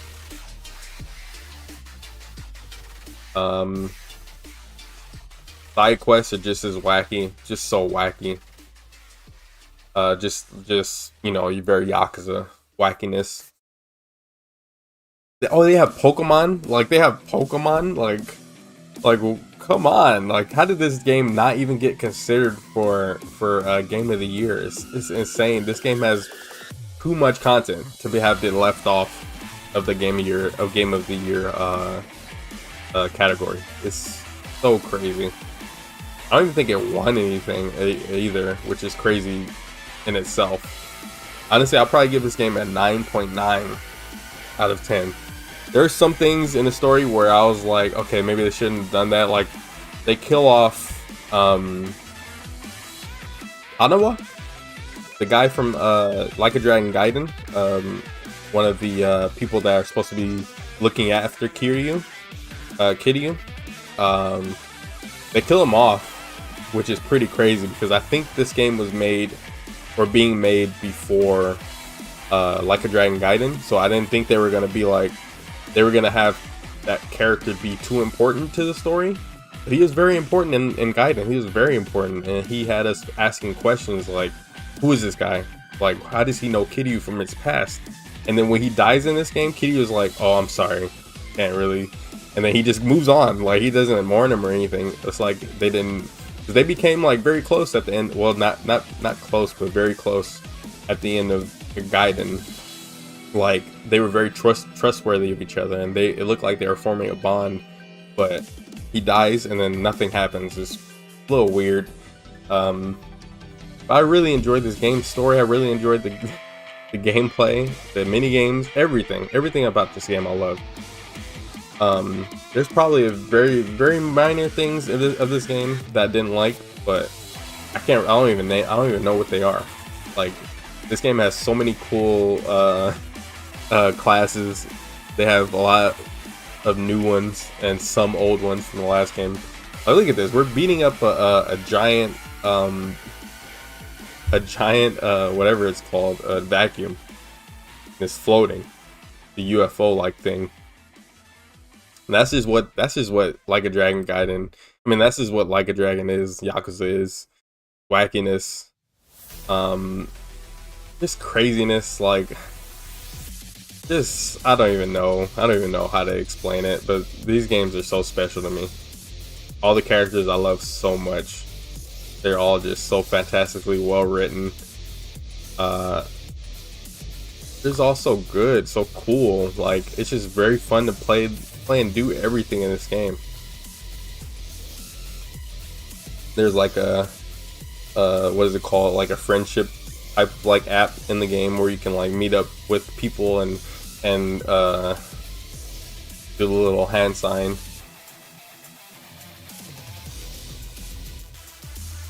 And the special enemies in this game, there's a lot of like crazy looking enemies all over the place.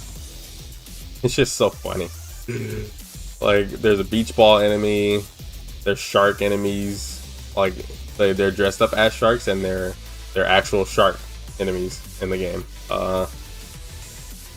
I'm a Sujimon. Am I gonna do? Yeah, I'm gonna call my Sujimon to hit this guy right here. Like, look at this. Like,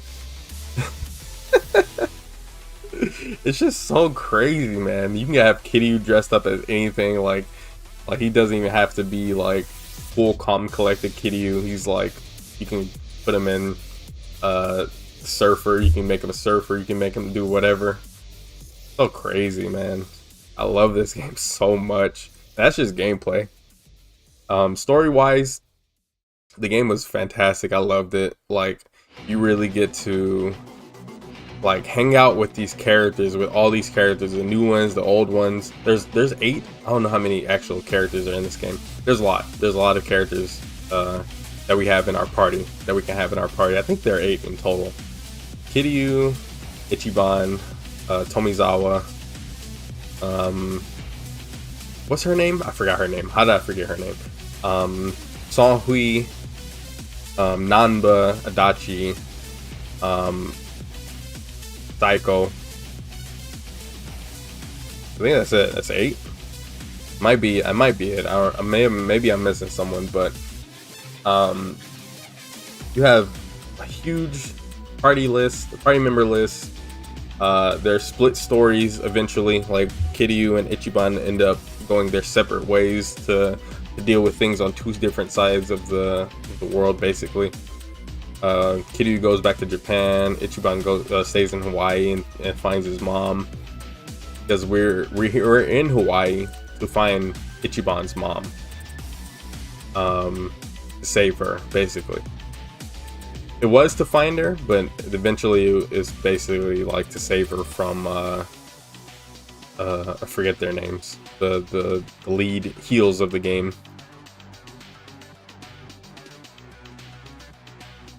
And there's like an underground dungeon part of the game where you find Onomichio, and then you find there's like this game is so crazy. Like a lot of this isn't like not real, but like it's not like part of the main game or anything. It's just side stuff you can do.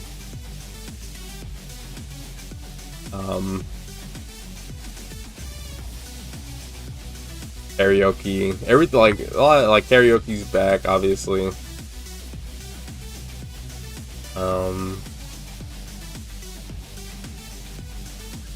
Yeah, side story continuation throughout the whole game.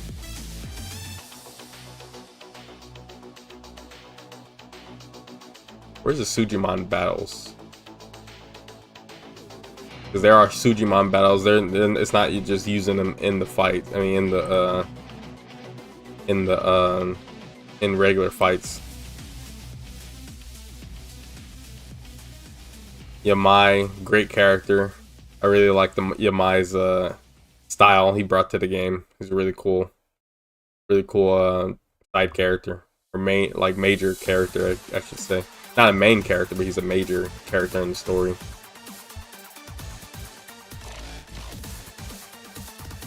Music, fantastic. Like, some of the best in the series. Probably the best music in the series, in my opinion.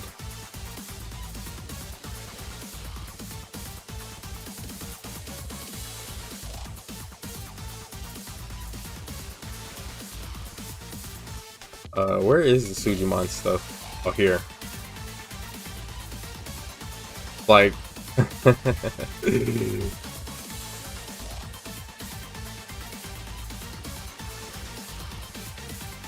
where is it? I just saw it. Yeah, you can battle, like, it's like Pokemon. It's like you go up to a person, you fight them. You fight their team of 3. I had an OP team here.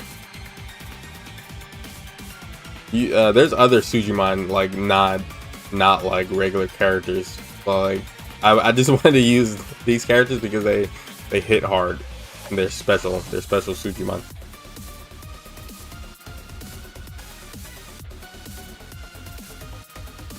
But yeah, this game is crazy that this game wasn't even considered for Game of the Year. Look at this, like, oh, there's more than 6. I mean, there's more than 3. But yeah, this game, I don't even know, man. I don't even know where to begin or where to, like, what to say.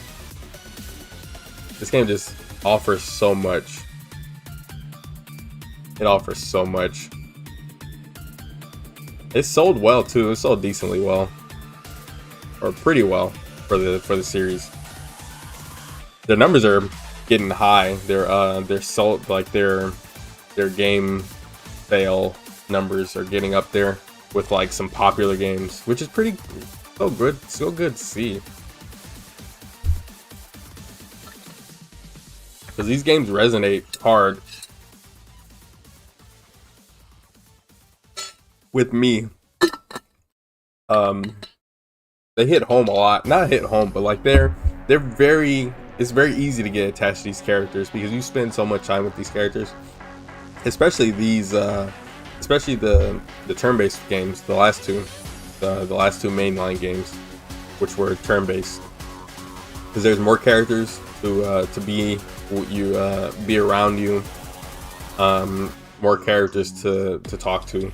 Because in regular Yakuza games, like, yes, you get attached to these to the other characters too, but like, they're not around you all the time. They're around you a lot in the story, but not like traveling with you and talking with you all the time.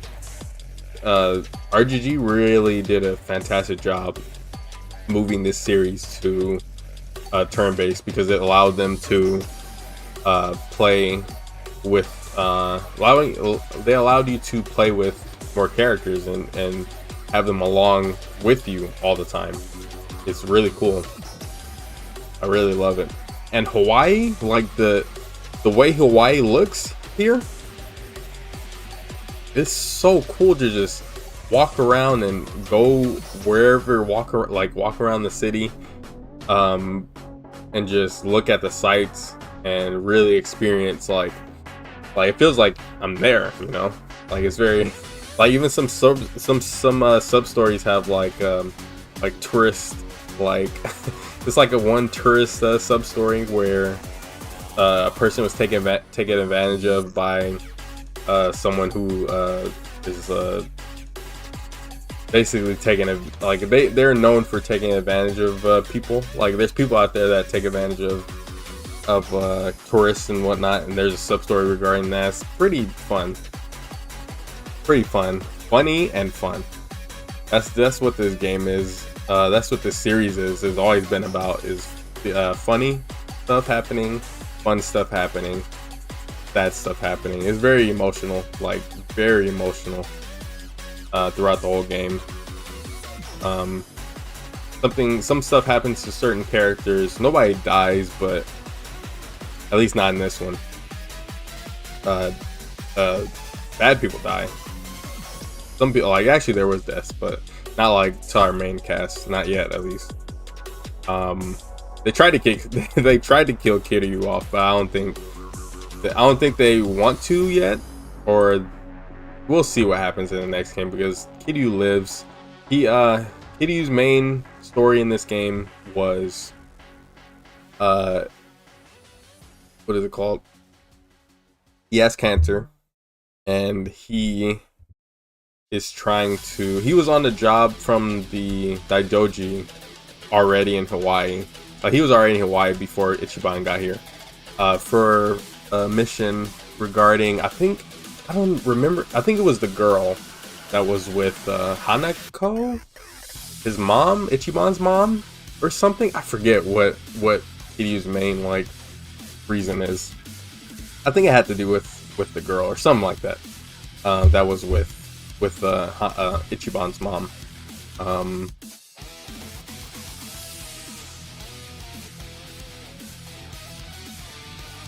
And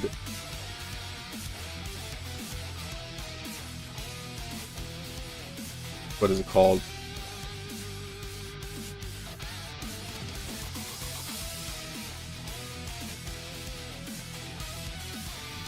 Yeah, Kiryu tells us he has cancer, and Kiryu's whole thing is he doesn't feel like he wants to live anymore, so he's gonna keep going and keep going and keep going until he dies, basically.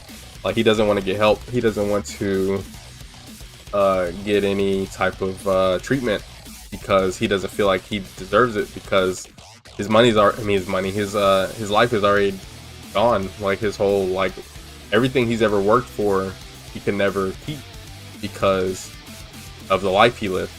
And it was very touching, very, very hard to, like, listen to him speak like that, because throughout the whole series, you know, like, he's very, like he loves living, because he had people to fight for, he had people to live for, and now that was taken away from him, he didn't want to live anymore, because they thought he was dead already. So he was like, they already know I'm dead, so what's the point of living anymore if he's needless? Like, he's not needed anymore, he's not wanted or loved anymore by anyone, because of Daidoji.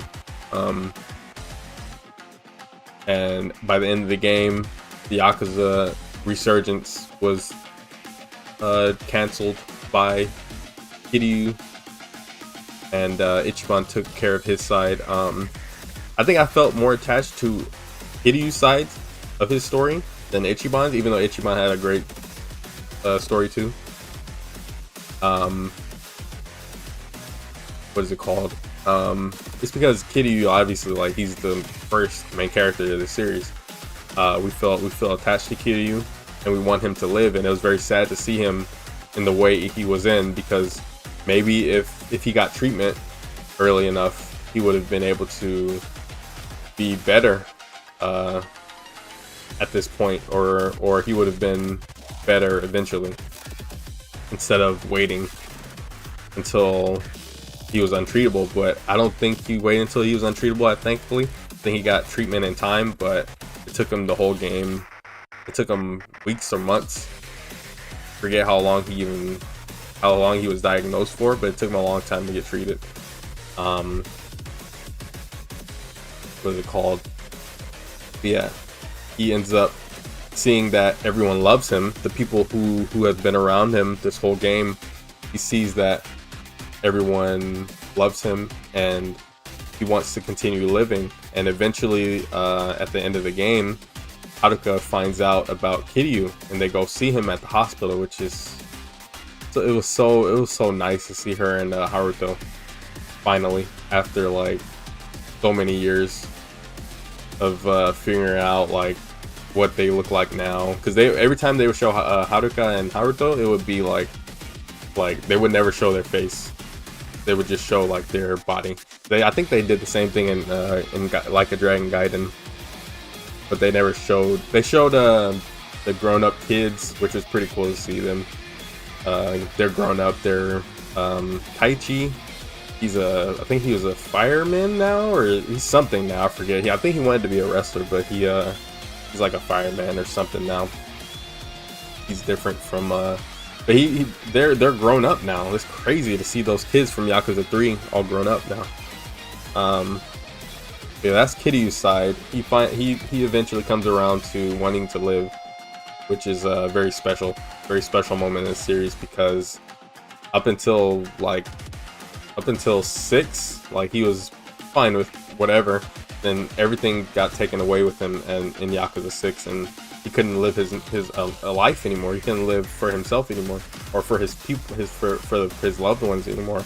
He was still taking care of them, but in a different way, and they didn't know he was still alive because they couldn't know, or else they would have gotten killed or something by the Daijoji. I don't really know. Maybe the Daijoji would have killed them. I don't know. But in Ichiban's side, Ichiban is a very lovable character. He's the most lovable character in the series.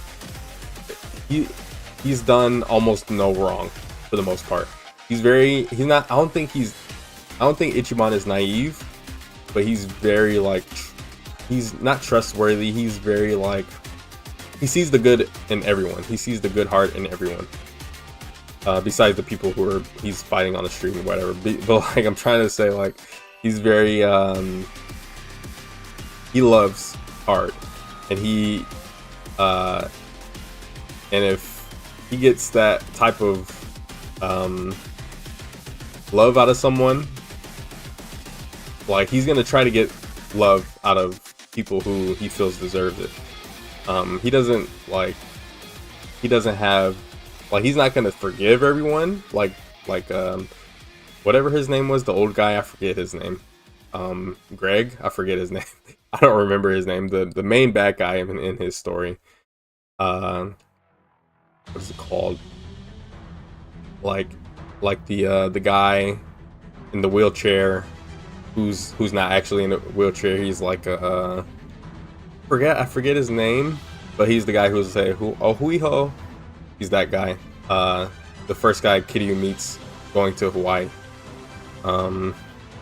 He ends up being a betrayer and getting Hanawa killed in the middle of the game, or like a decent chunk into the game. And then we find him. He's basically like not Psycho. The girl right here, I forget her name. I wish it was right there on the screen. She is not really a betrayer. Like, she's kind of like a betrayer, because it's weird. She's the reason why Ichiban's life got turned upside down, because she was the the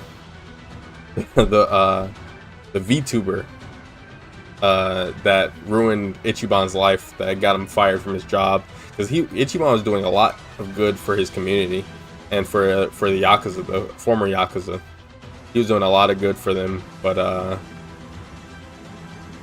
he ended up ruining his life to get him to go to Japan. Well, not to get him, well, I guess to get him to go to Japan. For some reason, I forget what the reason was, but he was working for the guy in the wheelchair, and he didn't want to do it anymore. She felt it was wrong, obviously, because she's from a family of rich people. She's like an heiress, and what is it called? Yeah, they like it was very much heavy betrayal in Ichiban's part of the story with her, but Ichiban ends up forgiving her, obviously, because they become bonded so well. And Ichiban, like, once someone is bonded to Ichiban, he's gonna fight for them even if they don't want to, even if they do like some of the worst stuff imaginable to him. He's gonna keep fighting for them because he loves them. Like, he cares about them very much, which is the same thing he did with Namba in the first game, in Yakuza 7. Maybe to a fault he does that, but he can tell a person's true nature. Even just the same thing he did with what's the name at the end of 7, to his former brother.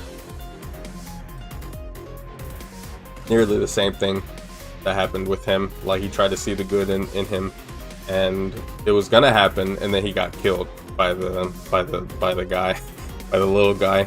But yeah, that's just Ichiban's like personality. That's just who he is. He's very lovable. He's very he's very aggressive when he needs to be. Obviously, he's a former Yakuza, but he's just very like lighthearted in a way.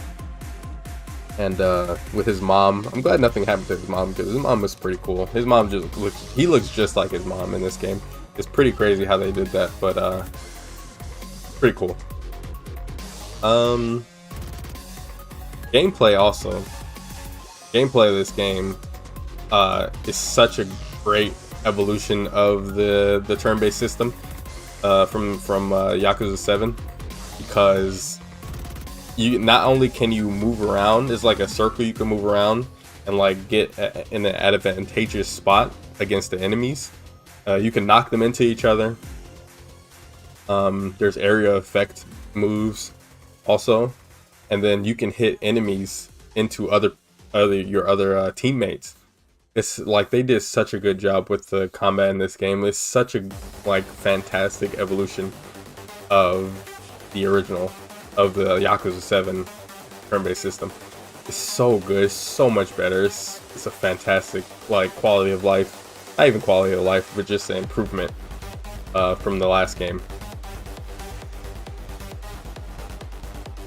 I don't know what else to talk about. Love the stories, love the characters. All the characters are well written.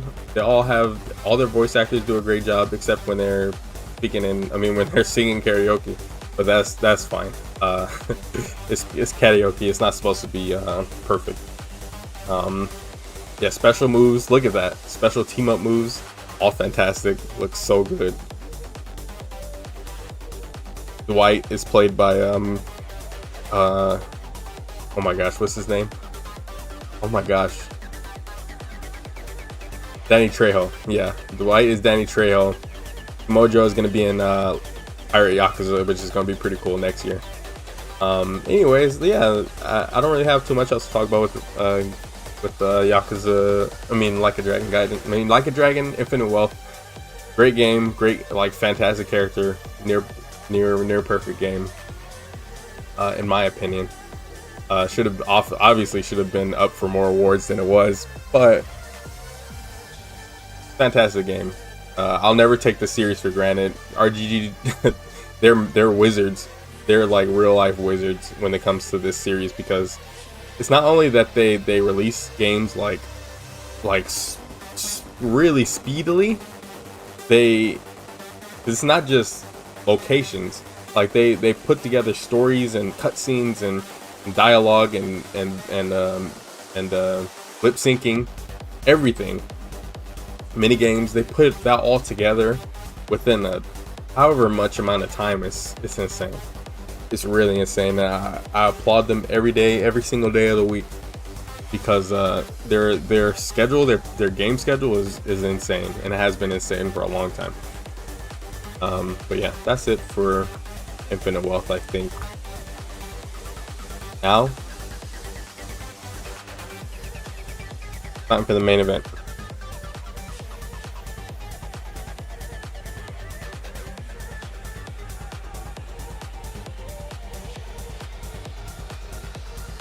I don't know whose things to use.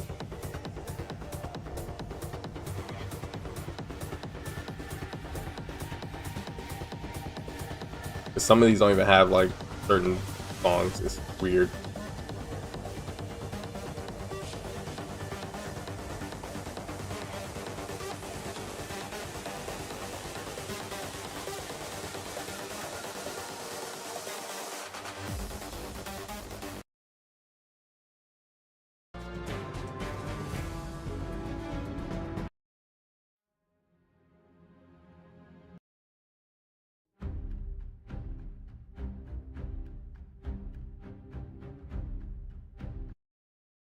There's not like the OST is still hard to come by on YouTube.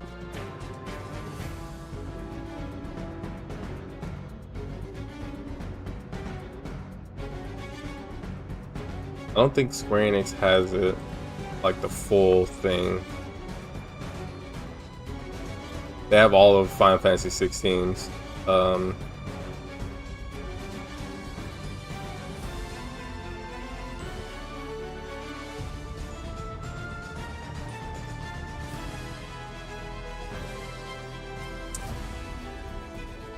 Only have like a few songs.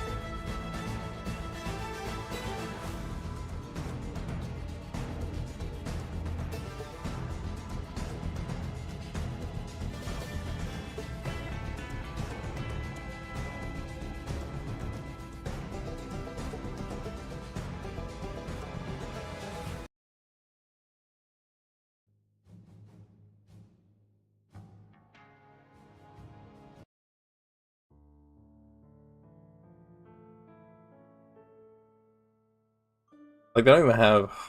I don't like this OST setup here.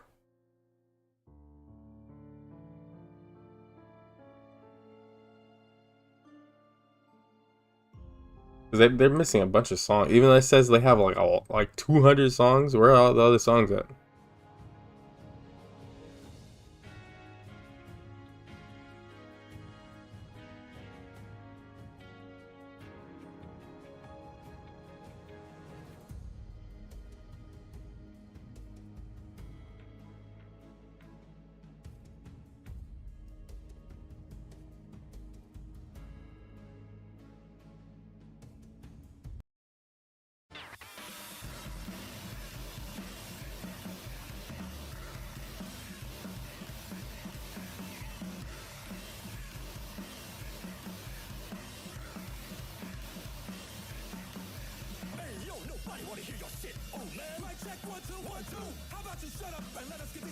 Yeah, there's not a good OST like playlist out right now.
just play this.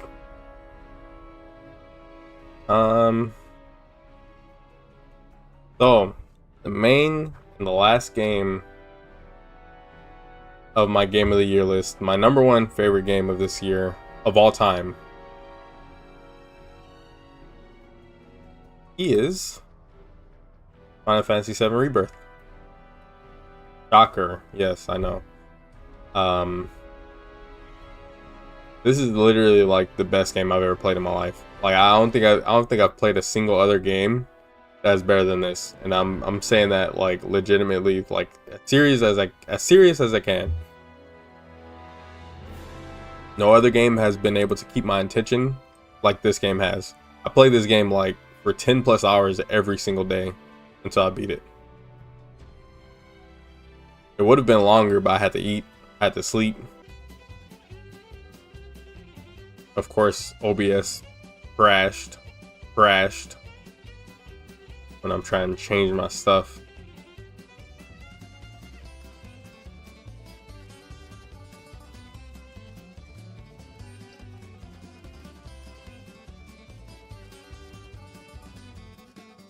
But yeah, this game is like the perfect game, in my opinion. Final Fantasy VII Rebirth is the perfect game to me. It has everything I want and need in a video game, really. It's a 10 out of 10. I don't find anything wrong with this game at all. A lot of people complain about so much content. It's heavily content based. That's not a bad thing. that is never going to ever be a bad thing for a game to have a lot of content. If you think it's a negative thing that this game has a lot of content, then there's something wrong with you.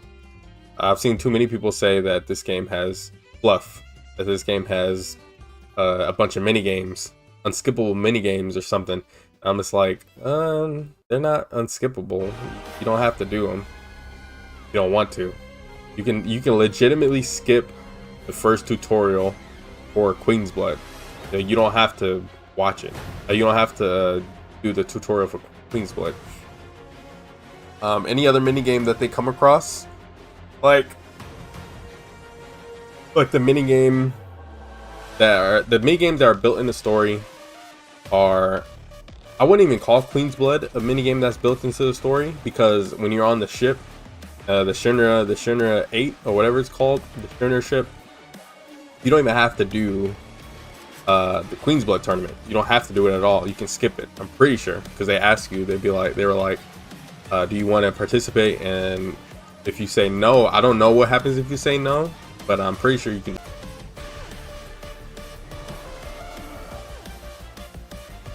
Stream crashed again. Why is this happening?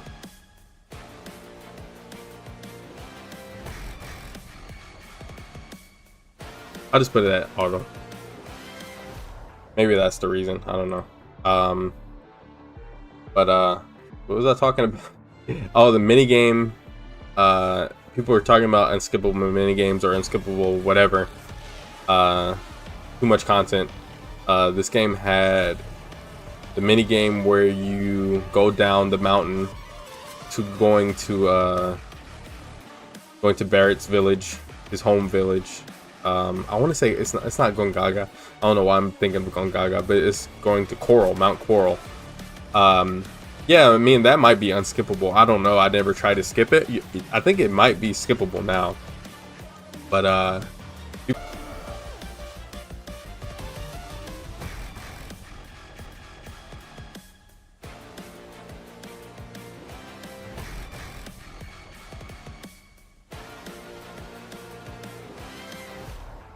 I'm putting my bitrate all the way down, because I'm not really doing much right now. Hopefully that stops it from crashing again. I don't know why it's crashing like that. It shouldn't be crashing any amount of like this. Anyways, yeah, people are just complaining about this game, just complaining about it. I think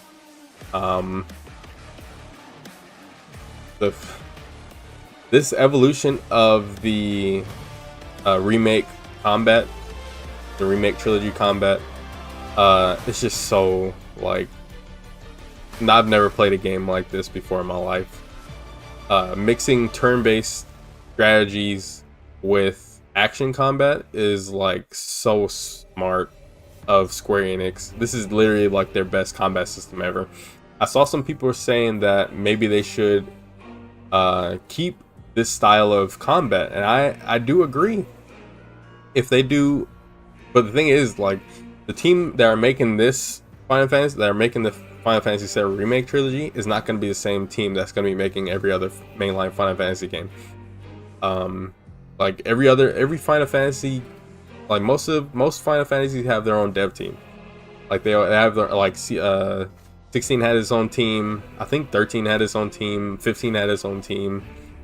Like they all have their own teams that make these games, so they're gonna be different because people are like, there are different developers doing it. But since Square Enix, like, since they do have this, like they don't have to keep making their gameplay from scratch every single time. If they, especially if they stay,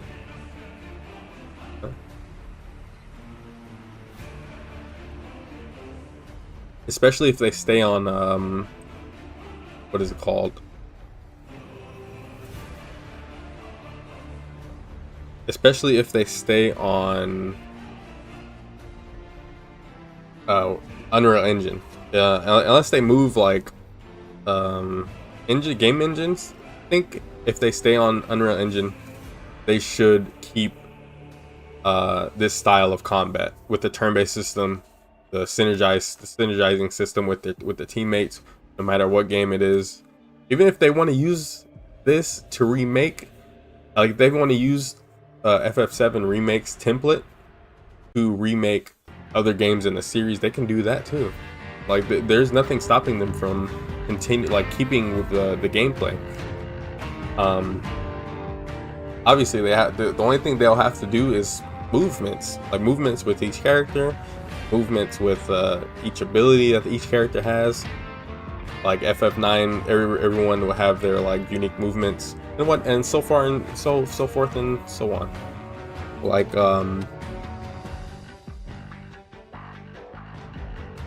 there wouldn't be a need to keep recreating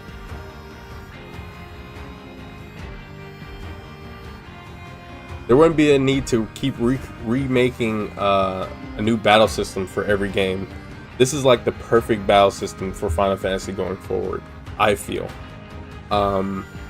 Whether or not they do it, that's on them, especially if they want to cut down on dev time, cut down on game time, like how long it takes to make a game, because they have to make everything from scratch every single time.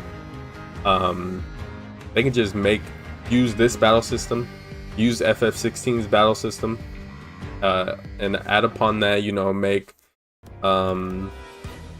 what is it called? Make the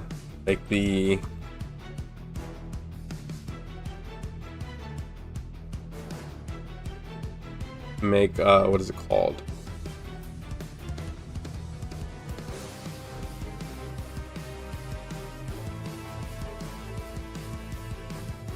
What am I trying to say? Like they don't have to keep making everything over and over and over again if they don't want. They can save a lot of time not doing that. But it is up to them at the end of the day. Like I think that's what RGG excels at in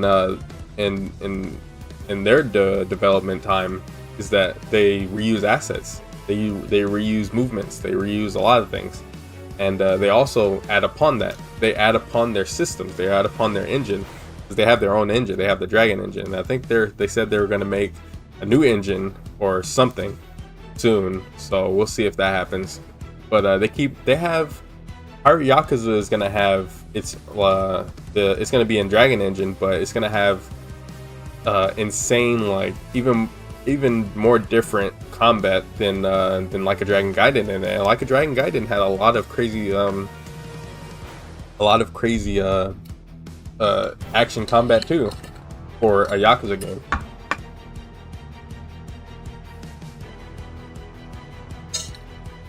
It's just that Square Enix needs to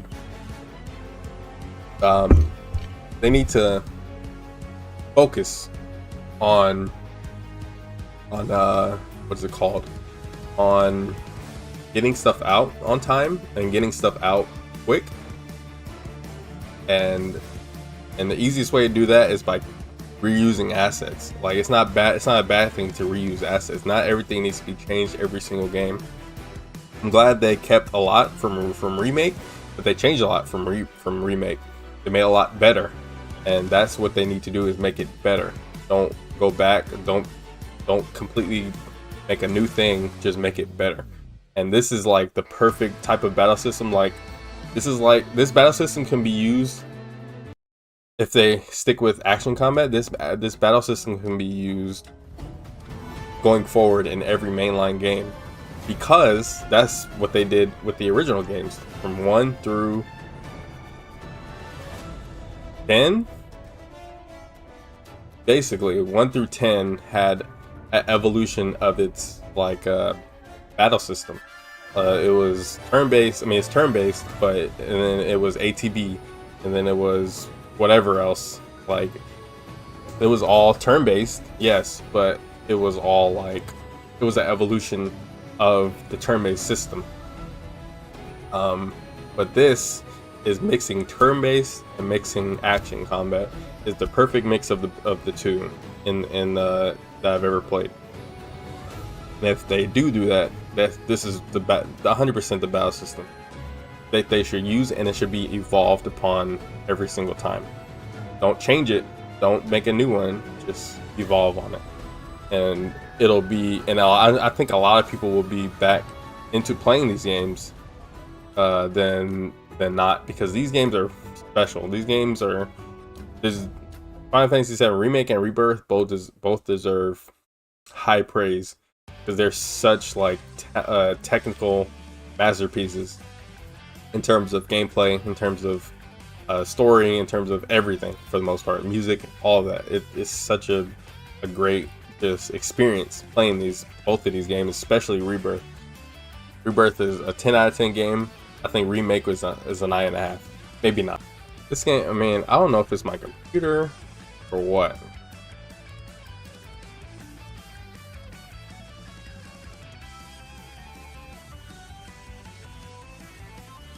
I don't know if it's my computer or what, that, because it says I'm dropping frames, and then the stream reconnects, and then it says I dropped 0 frames. So I don't know.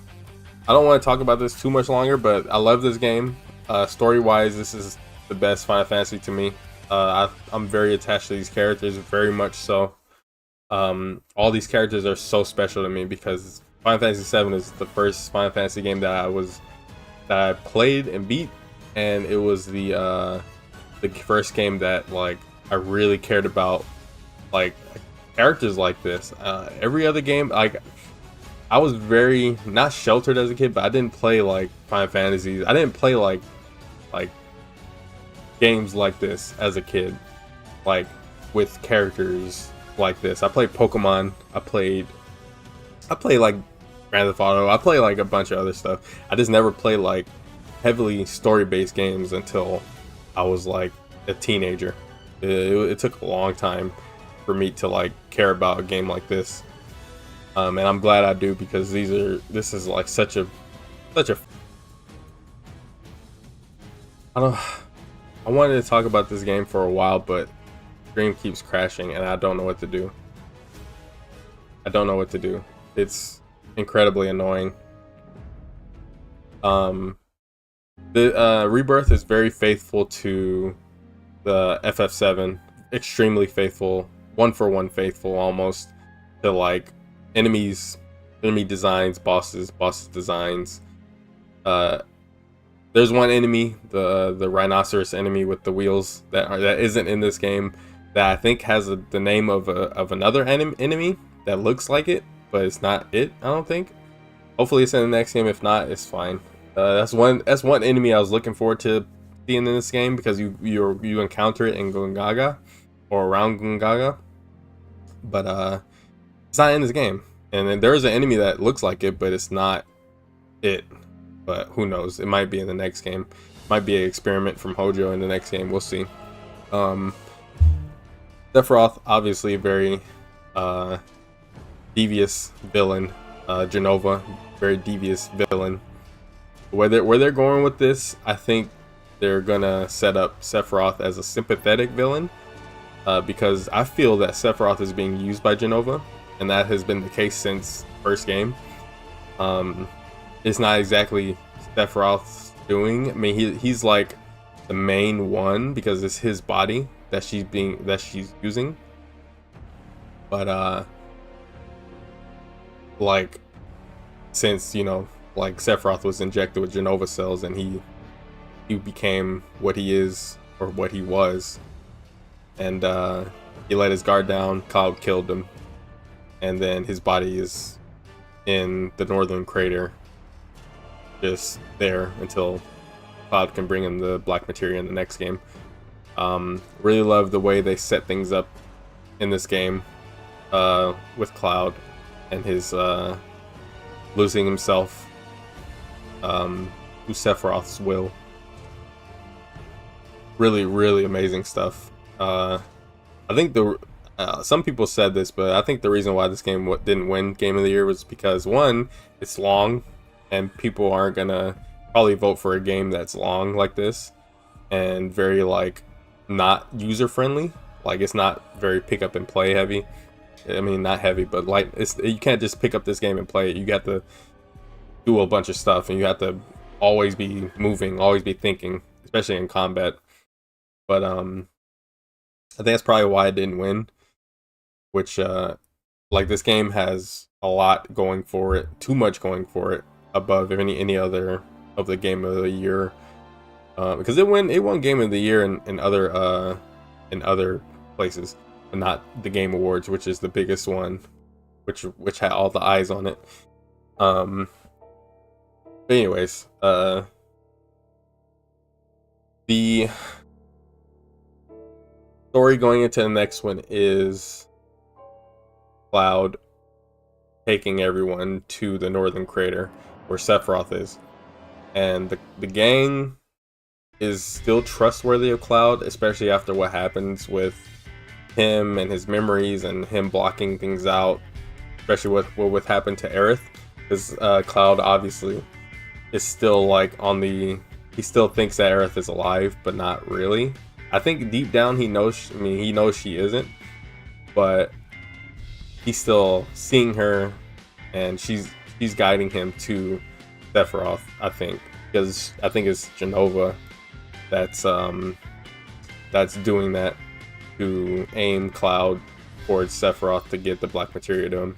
And I think the next game is gonna start with us going to the northern crater, because we're already on the Highwind. Not the Highwind. We're on what is it called? We're on the Tiny Bronco. We're flying through that, or on that, and I feel that we are going to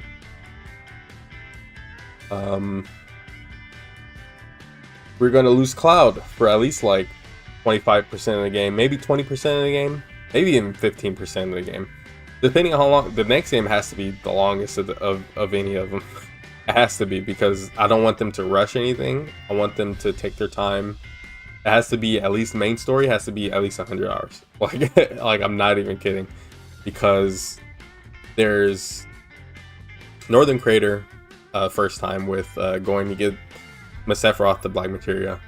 Well, there's Icicle End first, and then Northern Crater, and then the weapons are unleashed, and then going to find Cloud, which that should all happen within the first like 20 hours maybe of the game, maybe 15 hours of the game, because I feel like we're gonna be just hitting all story stuff for a while. There's not gonna be much downtime until like after Cloud comes back, I feel, until we start to have free time in the game. There should be like nothing but story stuff happening until we get Cloud back, because after the weapons come, then we have to break free from Shinra, because they're gonna kill us. We have to break free from them, and then get the airship, get the Highwind, and then go get Cloud. But we still have maybe like 15 to 20 hours probably without Cloud, and that's gonna be okay. because Tifa and everyone else, they can handle themselves. But obviously, we're gonna want to go find Cloud eventually when we have the chance to.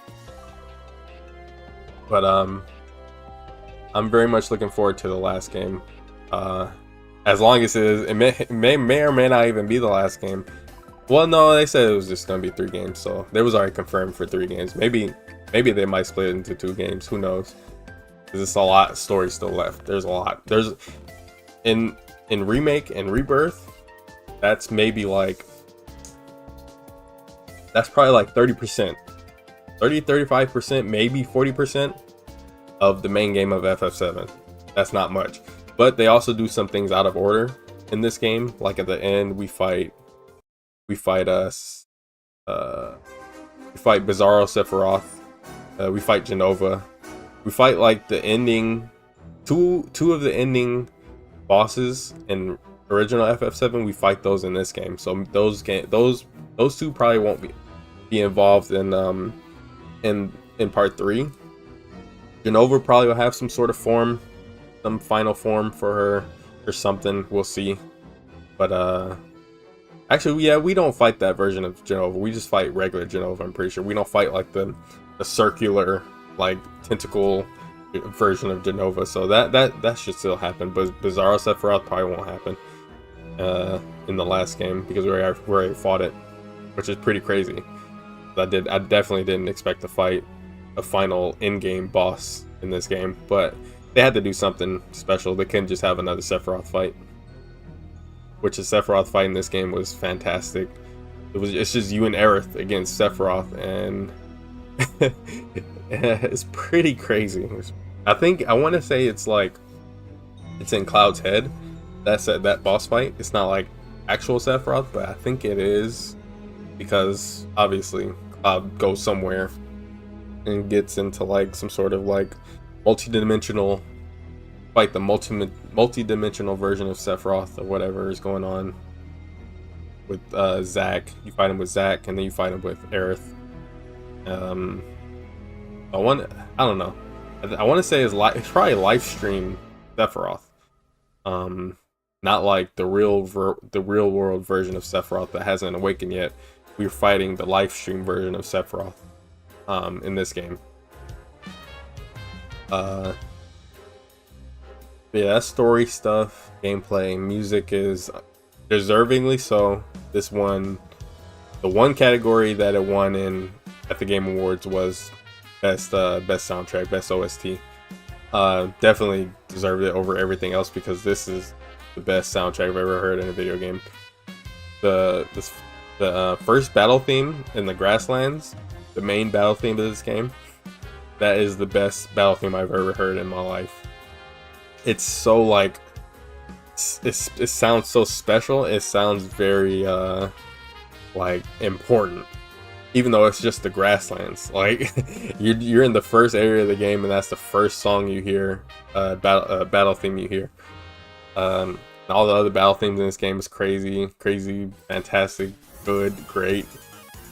The stamp song, the battle stamp song, great. I don't even know if I could find it. Probably not even on here.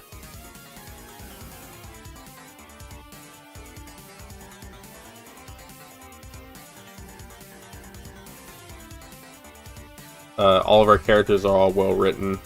They're all voice acted so well. All of them.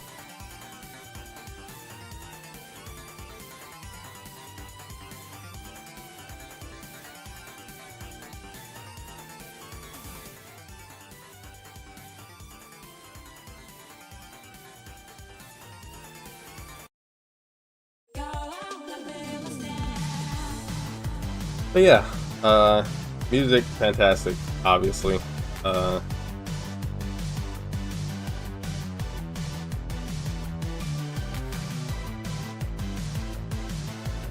They get the platinum. The platinum of this game was the hardest platinum I've ever had to do in my life.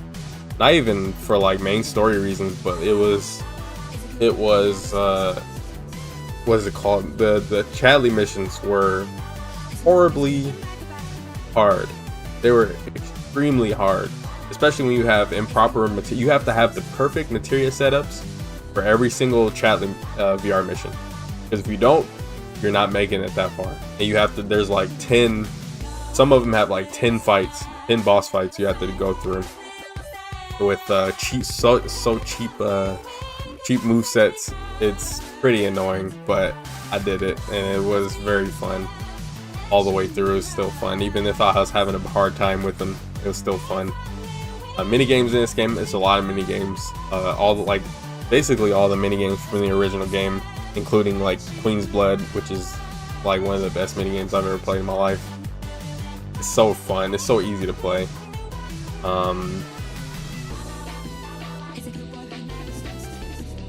What is it called?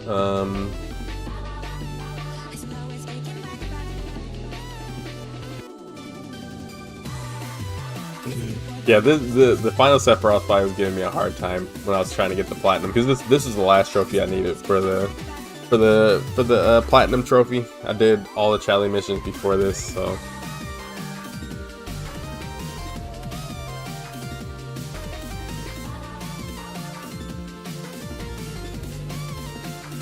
There's also unskippable cutscenes like this. Like, I don't know, they might be skippable now. I don't remember. I think they might have been able to let you skip these little cutscenes, which is good if they did. But I haven't played it again since earlier this year. Maybe like, or not March. Maybe like April, May, June, somewhere around then.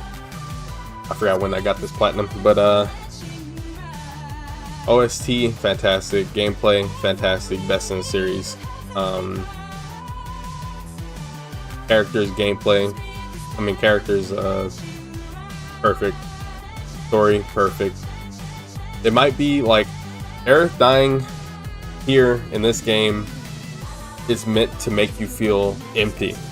Is not meant to make you feel sad. I don't even think the original version of FF7 Aerith's death was made to make you feel sad. It was made to make you feel empty or sad, because you're losing a party member permanently. You can't get her back ever again. But I think this version's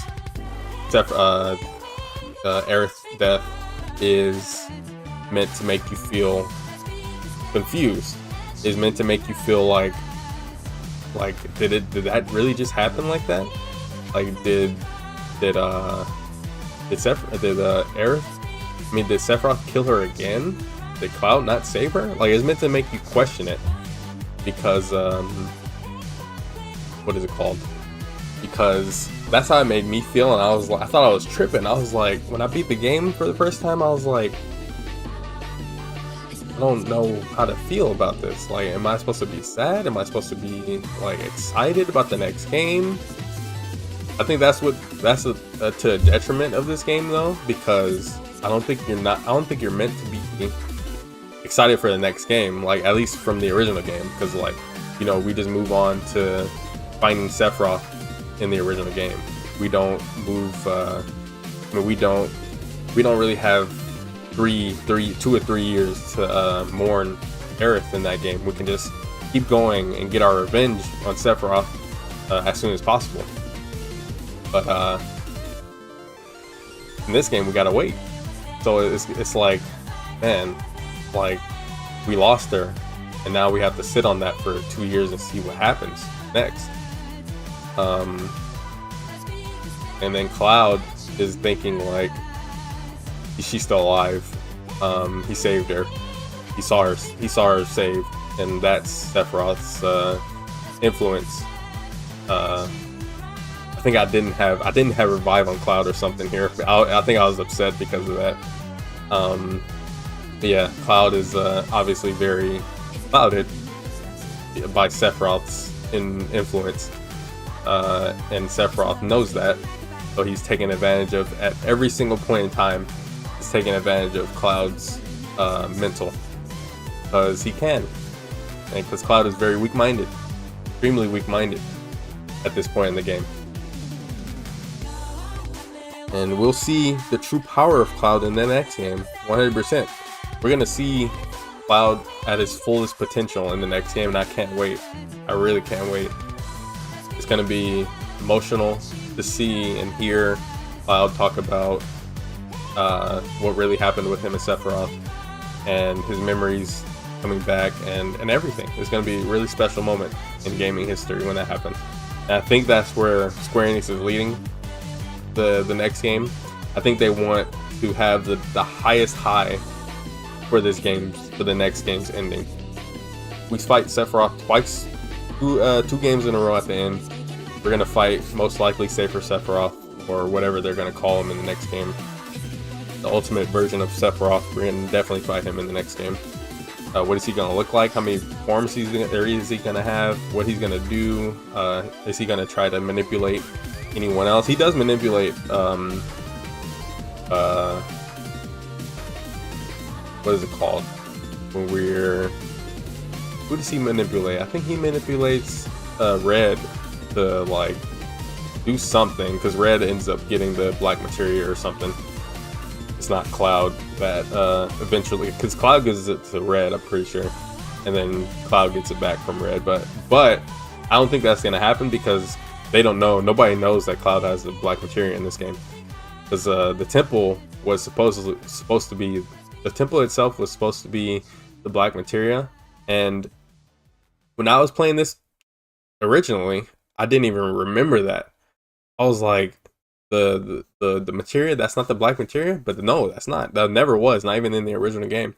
The black materia was the temple itself. That's what Cait Sith said. And nobody in this game said that. Nobody knows that in this game.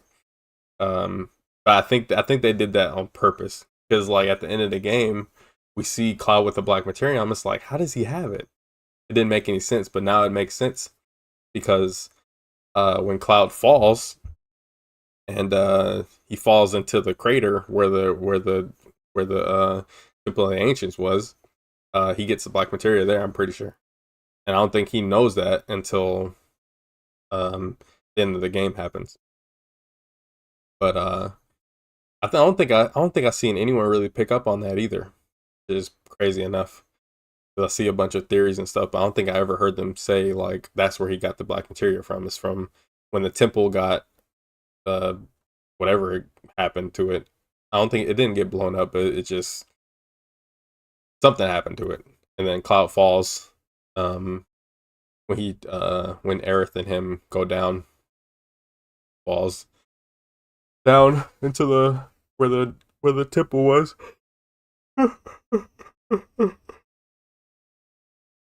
But yeah, gameplay wise, per character though, Cloud is such an insanely powerful powerhouse in this game. Aerith also. Everyone, for the most part, everyone in this game is a powerhouse in their own right. Yuffie is incredible. Red is incredible. Tifa incredible. Barret incredible. Aerith incredible. I don't know if I said her yet. Even Cait Sith. Cait Sith is an incredible character in this game too. Like gameplay wise, he's so good. Like they're all good for their own reasons, but they're all so like, they all have like their own crazy gimmicks in their moveset. Also, the blocking system, the parry system is so good. I don't know what, there's nothing negative to say about this game and its gameplay. It's nothing, I promise. And the music stopped. I just noticed that.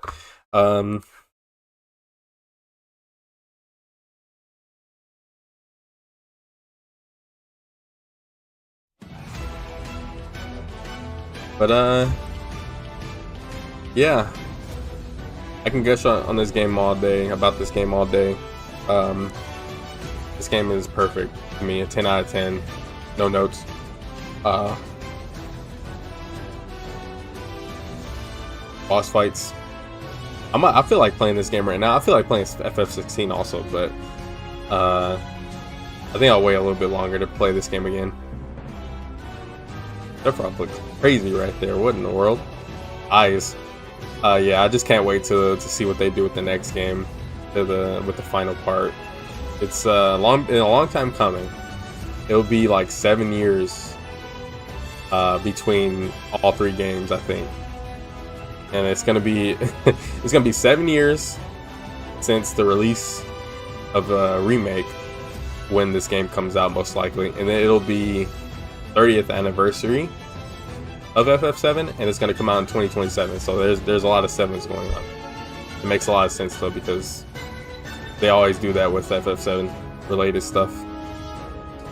I didn't know I can block this, so I keep getting hit by this move. This move kept killing me, especially when he does the two-handed one later. That move kept killing me, and it was annoying. But I didn't realize I can block it. I saw the computer blocking it, but I didn't know I could. Anyways, I think that's gonna be it for my stream. I was putting this stream off for a while. I don't really know why. I just haven't had the time to really like sit down and want to do this. Every time I would think about it, I'd be like, I could be doing something else, so I just do something else. So, I did play Tekken 8 this year. I played Marvel Rivals. I want to talk about those for a second. Tekken 8. I've only had for like a week or a few days. I played every day since Clive came out. I'm getting better with him. He's very fun. Definitely the best Tekken character I've ever played in my life. The best I've played, like personally, like the best character that I've ever been with a Tekken character. That's what I'm trying to say. I've never really learned Tekken that much. I tried with Tekken 7, but I only played it offline. I only did like arcade and story mode and whatnot. I've actually played a lot of online in Tekken 8, and it's very fun. It's very annoying because people turtle and don't approach ever unless they're getting unless they're getting punishing your moves for whatever reason. They just sit back. It's incredibly annoying, and I hate online gaming because people and I play player matches. I'm not playing ranked or anything. Like these matches don't matter. Like I'm just trying to learn the game, but these people are just doing nothing, just crouching or blocking and waiting for me to overextend, and then they punish me, and it's like, it's very annoying. But anyway, that's Tekken 8. Very fun, good game so far. Annoying online. But Marvel Rivals, on the other hand, I've been playing a lot of, and I've been playing it since it came out. The free game, really fun, really good game. I main Captain America. I played it on stream already a few times. What is it called? Our Rivals. Hopefully, I think the Fantastic Four are coming soon, and Ultron are coming eventually, which is pretty cool. I mainly play tanks or healers. Like I never really play duelists, because either someone else is already picking them or I don't know who to pick. And if anything, I'm just trying to what is it called? I'm trying to get the trophies right now. I'm trying to I'm trying to platinum the game, which may or may not happen because there's a lot of characters that I need to do certain things with that are difficult to do them with. So I'll see. Eventually, I mean, it's a game I'll be playing over time anyway, so I'll be putting time in to play these certain characters. This part right here was annoying. I think I died here. Pretty sure. Yeah. But yeah, Mario Rivals, Tekken.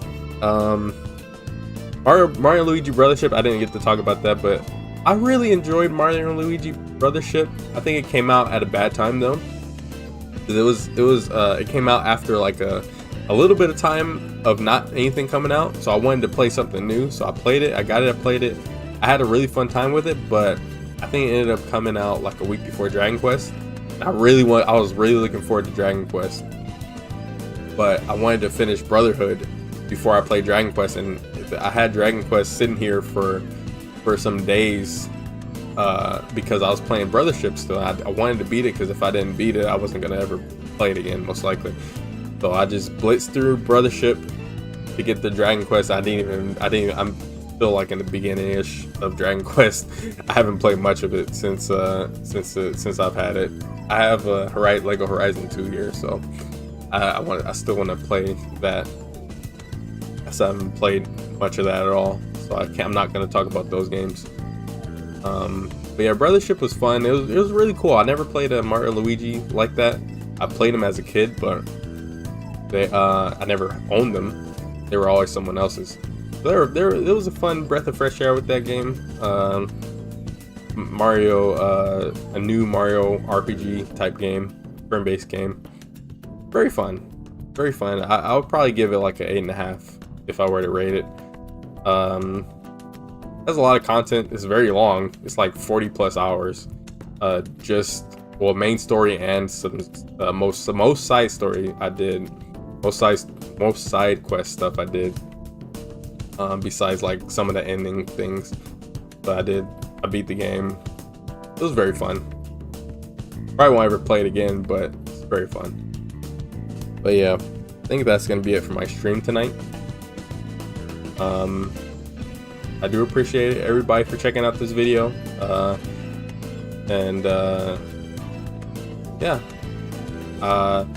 This is something I want to do every year. I did it last year.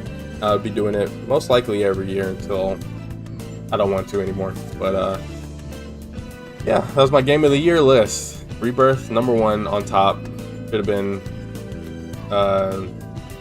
Should have been celebrated more than it was, because this game should not exist, and it does. And in the way it does, it's so good. But yeah, I appreciate everybody for stopping by, checking out the stream, checking out the video. You guys have a good day.